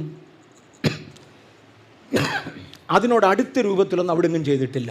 സുരേഷ് ബാബു ഭാഷ കണ്ടിട്ടുണ്ടല്ലോ, അവിടെ മെസ്സേജ് എടുത്തിട്ടുണ്ട്. Price the Lord. പലരും കണ്ടിട്ടുണ്ട്. അതിനോട് അടുത്ത ഷേപ്പിൽ വേറൊരു ആർക്കിടെക്റ്റും അവിടെ ചെയ്തിട്ടില്ല. ഞാൻ സിവിൽ എഞ്ചിനീയറിംഗ് പഠിച്ചിട്ടില്ല. എനിക്ക് ആർക്കിയോളജി അറിഞ്ഞുകൂടാ, ആർക്കിടെക്ചറോളജി എനിക്ക് അറിഞ്ഞുകൂടാ. പിന്നെ എന്തേ ഇത് കണ്ടത്? കർത്താവ് എന്നെ കാണിച്ചു തന്നത് ഞാൻ വരച്ചു വെച്ചു, അത്രയും മാത്രം. പിന്നെ ചില സബോർഡിനേറ്റ് അറേഞ്ച്മെൻറ്റ്സ്. നിങ്ങളുടെ 2ാമത്തെ ചർച്ച് ബിൽഡിംഗ് പണിതോ എന്ന് പലരും ചോദിക്കും. പ്ലാൻ കിട്ടിയില്ല, പിന്നെ എങ്ങനെ പണിയുന്നു? അല്ല, ഗവൺമെൻറ് സാങ്ഷനും കിട്ടിയില്ല. ഗവൺമെൻറ് സാങ്ഷൻ കിട്ടിയില്ലെന്ന് ഞാൻ ആളുകളോട് പറയാറുള്ളൂ. പ്ലാൻ കിട്ടിയില്ലെന്ന് എനിക്കും എൻ്റെ കുടുംബക്കാർക്കും അറിയാം, എൻ്റെ ചർച്ചുകാർക്കും അറിയാം. പ്ലാൻ കിട്ടിയിട്ടില്ല, ഞങ്ങൾ അതിനു വേണ്ടി വെയിറ്റ് ചെയ്യുക. വേറെ ചിലതും കൂടെ ഒക്കെ ദൈവത്തിന് ഏൽപ്പിക്കാനുണ്ട്, അതിനുവേണ്ടി വെയിറ്റ് ചെയ്തുകൊണ്ടിരിക്കുക. സാമുച്ചമ്പാശ്രീ കഴിഞ്ഞ പ്രാവശ്യം വന്നപ്പോൾ പറഞ്ഞു ഇതിനൊരു എക്സ്റ്റൻഷൻ നടക്കാനുണ്ട്, സ്ഥലം ഒരു എക്സ്റ്റൻഷൻ നടക്കാനുണ്ട്, അതുകൊണ്ടായിരിക്കും ദൈവം പ്ലാൻ തരാൻ താമസിക്കുന്നത്. ഇന്ന് തന്നാൽ എനിക്ക് അറിഞ്ഞുകൂടാ, ഞാൻ മറന്നുപോയി എന്ന് വരും, അല്ലെങ്കിൽ എനിക്ക് മനസ്സിലാകത്തില്ല. സബോർഡിനേറ്റ് അനോയിൻറ്റിങ്സിനായി സ്തോത്രം. പക്ഷേ ഇവിടെ നിന്നുകൊണ്ട് ഞാൻ ഒരു കാര്യം പറയട്ടെ, മെയിൻ അനോയിൻറ്റിങ്ങും സബോർഡിനേറ്റ് അനോയിൻറ്റിങ്ങും ഒരുപോലെ പോയെങ്കിൽ മാത്രമേ ദൈവത്തിൻ്റെ പണി നടക്കത്തുള്ളൂ. ഇതിനകത്തിരിക്കുന്ന നിങ്ങളിൽ മിക്കവരും സബോർഡിനേറ്റ് അനോയിൻറ്റിങ്സ് ഉള്ളവരാ. ഈ സഭയുടെ, നിങ്ങൾ പോകുന്ന സഭകളുടെ പണിക്ക് വേണ്ടി മെയിൻ ശുശ്രൂഷകൻ്റെ കീഴിൽ അദ്ദേഹത്തോട് സഹകരിച്ച് നിന്ന് പണി ചെയ്യേണ്ടതിന് സബോർഡിനേറ്റ് അനോയിൻറ്റിങ് ഉള്ളവരാണ് ഈ ഇരിക്കുന്നതിൽ പലരും. പിശാച് പലപ്പോഴും തൊടുന്നത് അങ്ങനെയുള്ളവരെയാണെന്നും കൂടെ ഞാൻ ഓർക്കാം. ദൈവത്തിനൊരു അഭിഷേകമുണ്ടെങ്കിൽ പിശാചിനുമുണ്ടൊരു അഭിഷേകം. സബോർഡിനേറ്റ് അനോയിൻറ്റിങ് ഉള്ളവരെ പലപ്പോഴും പിശാച് തൊടാറുണ്ട്. ഉദാഹരണത്തിന് ആദമിൻ്റെ സബോർഡിനേറ്റ് അനോയിൻറ്റിങ് ആയിരുന്നു ഹൗവയ്ക്ക് തക്ക തുണ. അമ്മച്ചി ഒന്ന് പാളിയതാണ് മാനവവർഗം മൊത്തം ദേ കിടക്കുന്നു. സബോർഡിനേറ്റ് അനോയിൻറ്റിങ്ങിൽ വന്ന അമ്മച്ചി ഒന്ന് പാളിയതാ പ്രശ്നം. അമ്മച്ചിക്കൊരു പാളിച്ച പറ്റി. കർത്താവേ, എന്നെ ഒരു സഭയുടെ സബോർഡിനേറ്റ് അനോയിൻറ്റിങ്ങിൽ അങ്ങ് വെച്ചിരിക്കുന്ന സാഹചര്യത്തിൽ എൻ്റെ വിളിയും സ്ഥാനവും അറിയാതെ എൻ്റെ ജീവിതത്തിലൊരു പാളിച്ച വന്നാൽ എൻ്റെ കയ്യിൽ ഏൽപ്പിക്കപ്പെട്ട സമൂഹം തകർന്നുവെന്നറിഞ്ഞുകൊണ്ട് ഇന്ന് പകല സബോർഡിനേറ്റ് അനോയിൻറ്റിങ്ങിൽ ദൈവത്തിന് വേണ്ടി നിൽക്കുന്നവർക്കായി എൻ്റെ കർത്താവിനെ വാഴ്ത്തുകയാണ്. അബ്രഹാമും സാറയും, വന്ധിയായിരുന്ന സാറയ്ക്ക് അബ്രഹാമിൻ്റെ അസിസ്റ്റൻ്റായി നിൽക്കുവാൻ, തൻ്റെ സന്തതികൾക്ക് കൊടുക്കേണ്ടതിന് വേണ്ടി തന്നോട് ചേർന്ന് നിൽക്കുവാൻ ദൈവം വിളിച്ചവളാ. സാറയ്ക്കും പോയ പോക്കിൽ ഒരു അമളി പറ്റി, ഒരു ചെറിയ പാളിച്ച പറ്റി. എന്തു പറ്റി? തേണ്ട കിടക്കുന്ന ഒരു ഇസ്മായേൽ. ഇന്ന് പകൽ എന്നെ ഏൽപ്പിച്ചതായ സബോർഡിനേറ്റ് അനോയിൻറ്റിങ് കർത്താവേ, ദൈവനാമത്തിൻ്റെ മഹത്വത്തിന് വേണ്ടി യോഗ്യമായി ചെയ്യുമെന്ന് പറയുവാൻ ചിലരുണ്ടോ? അവരെ ആ ദൈവത്തിന് വേണ്ടത്. അഹോലിയാവേ, അഹോലിയാവേ, വീണ്ടും ദൈവാത്മാവ് ആ പദം തന്നെ ആവർത്തിക്കാൻ പറയുന്നു. അഹോലിയാവേ, താങ്കളുടെ മേലൊരു ജ്ഞാനാത്മാവുണ്ട്.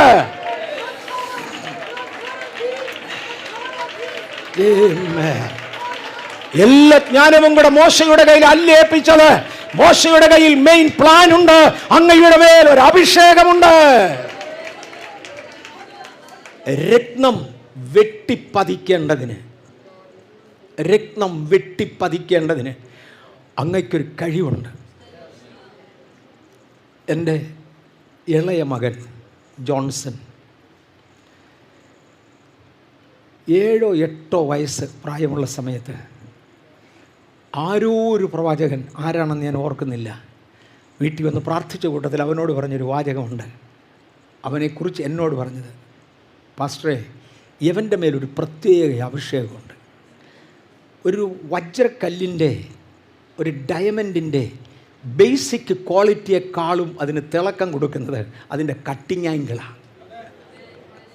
സുരേഷ് ബാബുവിന് അതുണ്ട്, സ്തോത്രം.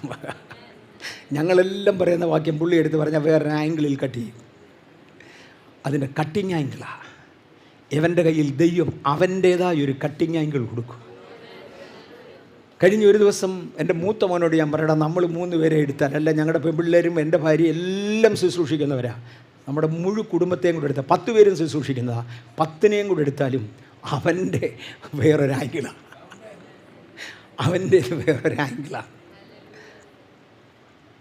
നിങ്ങൾ ചിലർക്ക് ആ ഒരു ആംഗിൾ വേണ്ടേ? ഉപയോഗപ്പെടുത്തുമെന്ന് നിങ്ങൾക്ക് ദൈവത്തിന് തോന്നിയാൽ ദൈവം അത് ഏൽപ്പിക്കും. ദൈവത്തിനൊരു കാര്യം മനസ്സിലായ പേരെടുത്താ പറയുന്നേ. മോശെ ഈ രാജ്യത്ത് 2 എണ്ണമേ ഉള്ളൂ, 2 എണ്ണം. മോശെ ഈ രാജ്യത്ത് 2 എണ്ണമേ ഉള്ളൂ. 2ൻ്റെയും പേര് ഞാൻ പറയാം. ഒന്ന് അഹോലിയാവാണ്, മറ്റേ പേര് ഞാൻ വിട്ടുപോയി. ഈ ബെസലിയേലിനെയും അഹോലിയാവിനെയും ഞാൻ അഭിഷേകം ചെയ്തിരിക്കുക. അത് എൻ്റെ അഭിഷേകമാണ്. റെക്കഗ്നൈസ് ചെയ്തോണം. അവന്മാരുണ്ടെങ്കിലേ പണി നടക്കൂ. സ്തോത്രം. ഈ പ്രത്യേക ജ്ഞാനാത്മാവില്ലാത്ത 2 അല്ല 200 പേര് ചേർന്ന് പണിതാൽ എന്നെപ്പോലൊരു ദൈവം അതിൽ വസിക്കാൻ വരത്തില്ല. എന്നെപ്പോലൊരു ദൈവം അതിൽ വസിക്കണമെങ്കിൽ അവരുടെ കൈ തൊട്ടേ മതിയാകൂ. ഹല്ലേലൂയ. ഇന്ന് രാത്രി ഇന്ന് പകൽ ഇതിനകത്ത് ദൈവ സാന്നിധ്യം വസിക്കേണ്ടതിന് ദൈവം പ്രത്യേകം തിരഞ്ഞെടുത്ത ചിലത് പ്രത്യേക നേതൃത്വത്തിന്റെ കീഴിൽ പ്രത്യേക അഭിഷേകവുമായി നിന്ന് പ്രവർത്തിക്കട്ടെ എന്ന് പരിശുദ്ധാത്മാവ് ഓർമ്മിപ്പിക്കുകയാണ്.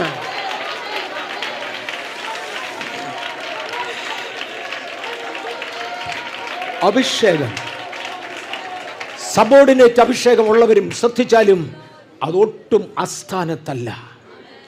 സബോർഡിനേറ്റ് അഭിഷേകം കൊണ്ട് നശിപ്പിച്ച വേറെ ചിലരെയും കൂടെ ഞാൻ ഓർക്കുന്നുണ്ട്. പഴയ നിയമത്തിലെ യുദ്ധങ്ങളിൽ പ്രവർത്തിച്ച് നശിപ്പിച്ച് കളഞ്ഞവർ, ആഖാനും മറ്റും. മോനെ ആഖാനെ, എന്താണ് ജനത്തിനകത്ത് ഭയങ്കര തോൽവി ഉണ്ടായത്? എന്തുകൊണ്ടാണ് രാജ്യങ്ങളുടെ മുമ്പിൽ പരാജയപ്പെട്ടത്? നീ കാരണമല്ലേ. നീ ഇസ്രായേലിന് വേണ്ടി യുദ്ധം ചെയ്യേണ്ട സബോർഡിനേറ്റ് അനോയിന്റിങ് ഉള്ളവനല്ലേ, ദൈവത്തിൻ്റെ പൈതലല്ലേ. നീ നശിച്ചതുകൊണ്ടല്ലേ ഈ ജനം മരിക്കുവാനിടയായത്. സബോർഡിനേറ്റ് അനോയിന്റിങ് ഉള്ള പലരും ഇന്ന് ശത്രുവിന് വേണ്ടി പ്രവർത്തിക്കുമ്പോൾ ദൈവത്തിന് വേണ്ടി പ്രവർത്തിക്കുവാൻ നിൽക്കുന്നവർക്കായി ഞാൻ കർത്താവിനെ സ്തുതിക്കുന്നു.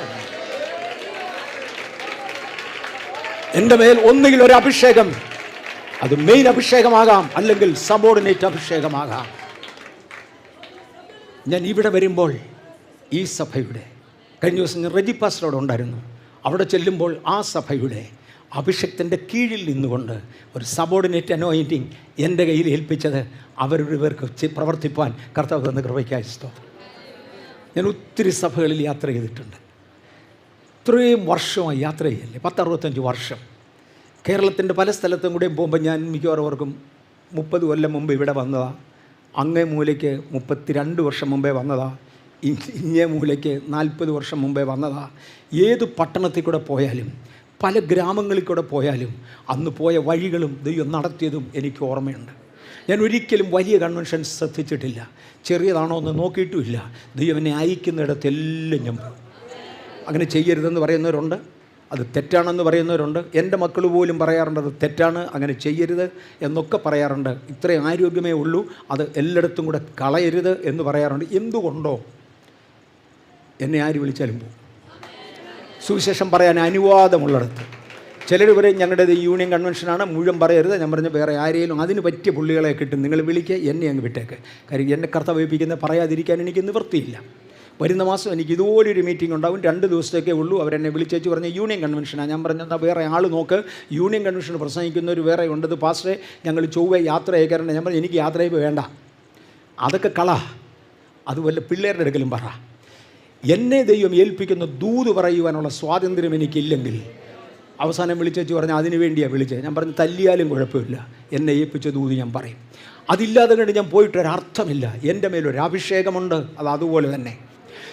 22.5 ഡിഗ്രിയിൽ കട്ട് ചെയ്യാനാണ് ദൈവാത്മാവ് പറഞ്ഞതെങ്കിൽ അഹോലിയാവേ അങ്ങ് 22.25 ഡിഗ്രിയിലാണ് കട്ട് ചെയ്തതെങ്കിൽ ദൈവം അതിനകത്ത് വസിക്കാൻ വരത്തില്ല. ദൈവം അതിനകത്ത് വസിക്കുവാൻ വരണമെങ്കിൽ ദൈവിക കട്ടിങ് ആംഗിൾ താങ്കൾ എടുത്തേ മതിയാകൂ. സഹോദരന്മാർ ചേർന്ന് നിൽക്കുന്നവർ, സഹോദരിമാർ ചേർന്ന് നിൽക്കുന്നവർ, നമ്മുടെ മേൽ പകർന്നിരിക്കുന്ന ആ അഭിഷേകം അതിൻ്റെ യോഗ്യതയിൽ ഉപയോഗിക്കുവാൻ ഞാൻ കർത്താവിൻ്റെ നാമത്തിൽ അപേക്ഷിക്കുന്നു. വൈകിട്ട് വരുമ്പോൾ ഞാൻ അതിനെക്കുറിച്ചൊരു കുറച്ചുകൂടെ ചിന്തിക്കാം. യോഹന്നാൻ്റെ സുവിശേഷം 37-ാമത്തെ അധ്യായത്തിൽ യേശു പറയുന്ന ഒരു വേദഭാഗമുണ്ട്. 7-ാം അധ്യായത്തിൻ്റെ 38-39 വാക്യം. യോഹന്നാൻ്റെ സുവിശേഷം 7-ാം അധ്യായം 38-39 വാക്യം വായിച്ചാൽ നിർത്തത്തേ ഉള്ളൂ. എന്നിൽ വിശ്വസിക്കുന്നവൻ്റെ ഉള്ളിൽ നിന്ന് തിരുവെഴുത്ത് പറയുന്നത് പോലെ ജീവജലത്തിന്റെ നദികൾ ഒഴുകുമെന്ന് വിളിച്ചു പറഞ്ഞു. ഒരു വാക്യം കൂടെ. അവൻ ഇത് തന്നിൽ വിശ്വസിക്കുന്നവർക്ക് ലഭിക്കുവാനുള്ള ആത്മാവിനെ കുറിച്ചാകുന്നു പറഞ്ഞത്. ആത്മാവിനെ കുറിച്ച്, ആത്മാവിൻ്റെ അഭിഷേകത്തെ കുറിച്ചാകുന്നു യേശു പറഞ്ഞത്. എന്നിൽ വിശ്വസിക്കുന്നവൻ്റെ ഉള്ളിൽ നിന്ന് തിരുവെഴുത്ത് പറയുന്നത് പോലെ ജീവജലത്തിൻ്റെ നദികൾ ഒഴുകും. ഞാൻ വൈകിട്ടായിരിക്കും അത് വിശദീകരിക്കുന്നത്. എന്നാൽ ഒരു ഭാഗം ഇന്ന് രാവിലെ തൊടണം എന്ന് എന്നോട് ആവശ്യപ്പെട്ടതുകൊണ്ട് ആ ഒരു ഭാഗം തൊട്ടേച്ച് മാറുക. തിരുവെഴുത്ത് പറയുന്നത് പോലെയുള്ള നദി തിരുവെഴുത്തിൽ ആദ്യം കാണുന്നത് ഉൽപ്പത്തി പുസ്തകത്തിലാണ്. ഉൽപ്പത്തി പുസ്തകത്തിൽ ദൈവം കൽപ്പിച്ച ഒരു നദി. എന്തിനാണ് നദി? തോട്ടം നനയ്ക്കാൻ. തോട്ടം നനയ്ക്കാൻ. നമ്മൾ അനേക ശുശ്രൂഷകന്മാർ തോട്ടം നനയ്ക്കാറില്ല, നാട് നനയ്ക്കാറാണ് പതിവ്. ഇന്ന് രാവിലത്തെ സെക്ഷനിൽ തൊടണം എന്ന് പരിശുദ്ധാത്മാവ് ആവശ്യപ്പെട്ടതുകൊണ്ട് ഈ ഭാഗമല്ല, ഒടുവിലത്തോട്ട് വരുമ്പോൾ ബാക്കി നമുക്ക് വൈകിട്ട് ദൈവം അനുവദിച്ചാൽ തൊടാം. പല ശുശ്രൂഷകന്മാരും തോട്ടം നനയ്ക്കാറില്ല. അവരവരെ ദൈവം നട്ട തോട്ടമല്ല, നാടെല്ലാം നനയ്ക്കാറുണ്ട്. പക്ഷെ ദൈവം അയക്കുന്ന നദി, എന്നിൽ വിശ്വസിക്കുന്നതിൻ്റെ ഉള്ളിൽ നിന്ന് തിരുവെഴുത്ത് പറയുന്നത് പോലെ ജീവജലത്തിൻ്റെ നദികൾ ഒഴുകും. ദൈവം അയച്ച ഒന്നാമത്തെ നദി ഏദനിലായിരുന്നു. ആ നദി ഏദനിൽ നിന്ന് പുറപ്പെട്ടു, ഏദൻ നനച്ചു. 2, മിച്ചം വന്നത് വെളിയിലേക്ക് ഒഴുകി. ഒരുവനെ ദൈവം അഭിഷേകം ചെയ്താൽ ഒരു സഭയ്ക്കല്ല, ഒരുപാടടുത്ത് പ്രയോജനപ്പെടണം. സാധാരണഗതിയിൽ എല്ലാ ഞായറാഴ്ചയും ഞാൻ ബാംഗ്ലൂരിൽ തന്നെ കാണുന്ന പതിവാണ്. ശനിയാഴ്ച വരെ തിരുവനന്തപുരത്ത് ഞാൻ മീറ്റിങ്ങുകൾ കൊടുത്തിരുന്നു. തിങ്കളും ചൊവ്വയും ഇവിടെ വരാമെന്ന് പാസ്റ്റർ സുരേഷ് ബാബുവിനോട് പറഞ്ഞു. ഒരു ഞായറാഴ്ച മിച്ചമുള്ള സമയത്താണ് ഒരാൾ എന്നോട് ചോദിച്ചത്, ഇവിടുന്ന് ഇനി ബാംഗ്ലൂർ വരെ പോയിച്ച് തിരിച്ചു വരണോ, ഞായറാഴ്ച അങ്ങക്ക് തരാമോ? ഞാൻ അദ്ദേഹത്തോട് പറഞ്ഞു, ഞാൻ വരാം, ചർച്ച് കമ്മിറ്റി അനുവദിച്ചാൽ. കാര്യം എന്നെ ദൈവം അഭിഷേകം ചെയ്ത് ബഥേൽ ചർച്ചിന് വേണ്ടിയാണ്. ചർച്ച് കമ്മിറ്റിയോട് ഞാൻ ചോദിച്ചു, പൊയ്ക്കോട്ടെ. അവർ പറഞ്ഞു, ശരിയാ പാസ്റ്ററെ, അത് വളരെ ശരിയാണ്. ഈ ആരോഗ്യമില്ലാത്ത കാലത്ത് ഇത്രയും യാത്ര ചെയ്ത് അങ്ങോട്ടും ഇങ്ങോട്ടും പോകണ്ട, അവിടെ തന്നെ നിന്ന് കഴിഞ്ഞിട്ട് ഇനി വന്നാൽ മതി. ഭയങ്കര സന്തോഷം, ഞാനിവിടെ വന്നു. എന്നെ വിളിച്ചത് എൻ്റെ ചർച്ചിനാണ്. പക്ഷെ അവിടെ കൊണ്ട് തീർന്നില്ല, അയക്കുന്നിടത്തെല്ലാം പോകണം. ആ നദി 4ആയി തിരിഞ്ഞു.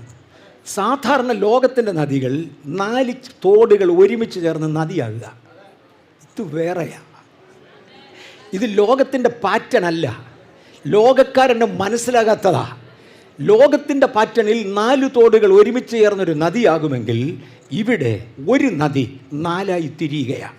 ഇതിനകത്തൊരു പകർച്ച പകർന്നാൽ, അൺഫോർച്ചുനേറ്റ്ലി ഞാൻ ദൈവവചനത്തെ ആധാരമാക്കി എൻ്റെ വിശ്വാസത്തിൻ്റെ അകത്തട്ടിൽ നിന്നുകൊണ്ട് പറയട്ടെ, എല്ലായിടത്തും ദൈവപ്രവർത്തകളില്ല, എല്ലായിടത്തും ദൈവ പകർച്ചകളില്ല. പക്ഷെ എല്ലായിടത്തും അത് എത്തുവാൻ ദൈവം ആഗ്രഹിക്കുന്നതിനാൽ ഏദനിൽ പകർന്ന് നദികളായി തിരിച്ച് അയക്കേണ്ട ഇടങ്ങളിലേക്ക് അയക്കും. ഇന്ന് പകൽ ഒരു ആത്മപകർച്ച നടക്കുന്ന ഇടത്ത് നിൽക്കുവാൻ അവിടെ എന്നെ നട്ടകൃപയ്ക്കായി സ്തോത്രം. അവിടെ നിന്നൊരു ഒഴുക്കൊഴുകും, അനേക ഇടങ്ങളിലേക്ക് അത് പോകും. അത് 4 ശാഖകളായി ഒഴുകി. 4 ശാഖയ്ക്കും പേരുണ്ട്. അതിൻ്റെ ഒടുവിലത്തേത് മാത്രം ഞാൻ തൊടട്ടെ. ഹിദക്കൽ എന്നാണ് അതിൻ്റെ പേര്. ഹിദക്കൽ. ടൈഗ്രിസ് നദിയെയാണത് കാണിക്കുന്നത് എന്ന് എഴുത്തുകാർ പറയുന്നു. നദികളെക്കുറിച്ച് അറിയാവുന്നവർ പറയുന്നത് ഹിദക്കൽ എന്നറിയപ്പെടുന്ന നദി ടൈഗ്രിസ് നദിയാണ്.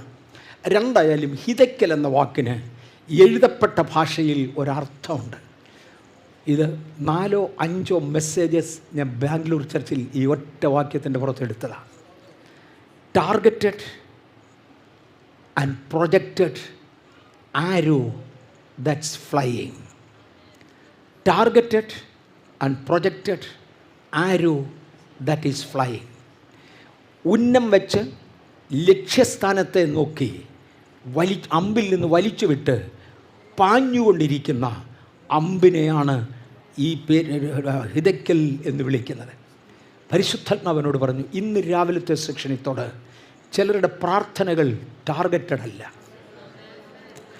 ചിലരുടെ ആരാധനകൾ ടാർഗറ്റഡ് അല്ല. നിങ്ങൾ അന്യഭാഷ പറയുന്നുണ്ട്, സത്യം. എന്തിനാ? എന്തുവാ നിങ്ങളുടെ ടാർഗറ്റ്? ചിലരൊന്ന് ടാർഗറ്റ് ചെയ്യട്ടെ, അത് അവിടെ തന്നെ ചെന്നുകൊള്ളൂ. ചില ഹിതയ്ക്കലുകൾ ഉളവായി വരട്ടെ. ഇന്ന് രാവിലത്തെ സെക്ഷനിൽ തുടരണമെന്ന് പരിശുദ്ധാത്മാവിനോട് പറഞ്ഞ ഒടുവിലത്തെ പോയിൻ്റ് അതാ, ഹിതയ്ക്കൽ. Targeted, aimed, arrow that's flying. ഇന്ന് പകൽ എൻ്റെ കയ്യിൽ നില അസ്ത്രങ്ങൾ പറക്കാൻ പോകുകയാണ്. ഞാൻ ശരിക്കും ഉന്നം വെക്കുവാൻ ദൈവം എനിക്ക് കൃപ തന്നു. ശരിക്കും ലക്ഷ്യം വെക്കുവാൻ ദൈവം എനിക്ക് കൃപ തന്നു. പട്ടണത്തെ ഉന്നം വെച്ചവരുണ്ട്, അവർക്കായി സ്തോത്രം. 10 ആത്മാക്കളെ ഉന്നം വെച്ചവരുണ്ട്, അവർക്കായി സ്തോത്രം. സഭയെ ഉന്നം വെച്ചവരുണ്ട്, അവർക്കായി സ്തോത്രം. സഭയ്ക്ക് ഒരു കെട്ടിടത്തെ ഉന്നം വെച്ചവരുണ്ട്, അവർക്കായി സ്തോത്രം. സഭയ്ക്ക് ചില സമ്പത്തുകൾക്ക് വേണ്ടി ഉന്നം വെച്ചവരുണ്ട്, അവർക്കായി സ്തോത്രം. ഇന്ന് പകൽ ടാർഗറ്റഡ്, പ്രൊജക്റ്റഡ്, ഫ്ലൈയിങ് ആരോസ്, ഒരു ഹിതയ്ക്കൽ നിങ്ങളുടെ കയ്യിൽ നിന്ന് പുറത്തു വരട്ടെ. ഇന്ന് പകൽ എൻ്റെ പ്രാർത്ഥനകൾ സ്കാറ്റഡായി പോകുകയാണ്. എൻ്റെ പ്രാർത്ഥനകൾ ഞാൻ ഇന്ന് രാവിലെ പ്രാർത്ഥിച്ചതിനാൽ ഉച്ചയ്ക്ക് ആകപ്പാടെ മാനസിക രോഗികൾക്ക് പറ്റിയതുപോലെ, മാനസിക രോഗികൾ ചിലപ്പോൾ രാവിലെ പറയും ഞാൻ മദ്രാസിന് പോകാമെന്ന് പറയും, ഉച്ചയാകും പറയും ഞാൻ ബോംബെക്കാണ് പോകുന്നത്, വൈകിട്ട് നോക്കുമ്പോൾ കാണാൻ അവരെങ്ങും പോയിട്ടില്ല. ഇതുപോലെ സ്കാറ്റഡായി അങ്ങും ഇനിയും കിടക്കുകയാണോ, അതോ ലക്ഷ്യം വെച്ച് പ്രാർത്ഥിക്കുന്നവരുണ്ടോ? ഇന്ന് പകൽ ലക്ഷ്യം വെച്ച് പ്രാർത്ഥിക്കുവാൻ ചിലരെക്കുറിച്ച് ദൈവാത്മാവ് ആഗ്രഹിക്കുന്നു. ഇത് ദുഷ്കാലമാകയാൽ സമയം തക്കത്തിൽ ഉപയോഗിക്കുക. ഇന്ന് രാത്രിയിൽ, ഇന്ന് പകൽ നമ്മെ തന്നെ ദൈവസന്നിധിയിൽ സമർപ്പിക്കാം. ദൈവമാം കർത്താവ് നമ്മെ സഹായിക്കട്ടെ. ആ ഇരിക്കുന്ന ഇരിപ്പിൽ ദയവായി എല്ലാവരുടെ കണ്ണുകളും അടയ്ക്കാമോ? ഇന്ന് രാത്രി, ഇന്ന് പകലൊന്ന് എഴുന്നേറ്റ് ഒന്ന് പ്രാർത്ഥിക്കണമെന്ന് ആർക്കെങ്കിലും ഒരു താല്പര്യമുണ്ടെങ്കിൽ അവരെഴുന്നേറ്റു. ഞാൻ ആരുടെയും തലയിൽ കൈവക്കത്തില്ല, അതിനുള്ള ആരോഗ്യം എനിക്കില്ല, അതിനുള്ള ആവശ്യവുമില്ല. ഇന്ന് പകൽക്കാലം ഒന്ന് എഴുന്നേറ്റ് നിൽക്കണമെന്ന് ആർക്കെങ്കിലും താല്പര്യമുണ്ടെങ്കിൽ അവരെഴുന്നേറ്റു. ഞാൻ എല്ലാവർക്കും വേണ്ടി പ്രാർത്ഥിക്കാൻ പോവാം. കർത്താവേ, എഴുന്നേറ്റ് നിൽക്കുന്നവരെയും ഇരിക്കുന്നവരെയും ഒരുപോലെ ദൈവകരങ്ങളിൽ തരുന്നു. അവരവരുടെ ആഗ്രഹത്തിലും സമർപ്പണത്തിലും ആഴമായ സമർപ്പണത്തിൻ്റെ ഉള്ളിലേക്ക് ഇറങ്ങുന്ന ഈ പ്രിയപ്പെട്ടവരെ ഞങ്ങളുടെ കരങ്ങളിലേക്ക് ഏൽപ്പിച്ചുകൊണ്ട് ഞങ്ങളുടെ പ്രാർത്ഥനകൾ ടാർഗറ്റ് ചെയ്യപ്പെടുവാൻ, ഞങ്ങളുടെ പ്രാർത്ഥനകൾ ഉന്നം വെക്കുന്നതാകുവാൻ, ഞങ്ങളുടെ പ്രാർത്ഥനകൾ ഫ്ലൈ ചെയ്യുന്നതാകുവാൻ, ഞങ്ങളുടെ പ്രാർത്ഥനകൾ പ്രൊജക്റ്റഡ് ആകുവാൻ യേശുവിൻ്റെ നാമത്തിൽ എഴുതി കളയുമെന്ന് പറയാനല്ല, എഴുതി കഴിഞ്ഞ അമ്പുകൾക്കായി ഞങ്ങളങ്ങേ വാഴ്ത്തുകയാണ്. അത് ലക്ഷ്യസ്ഥലത്ത് എന്ന് കൊള്ളട്ടെ. ഹല്ലേലൂയ. ദാവീദിന്റെ കയ്യിൽ നിന്ന് ആ കല്ല് ഗോലിയാത്തിന്റെ നെറ്റിക്ക് തറച്ചതുപോലെ യേശുവിന്റെ നാമത്തിൽ ചില പ്രാർത്ഥനകൾ അതിന്റെ ലക്ഷ്യസ്ഥാനത്ത് എത്തട്ടെ.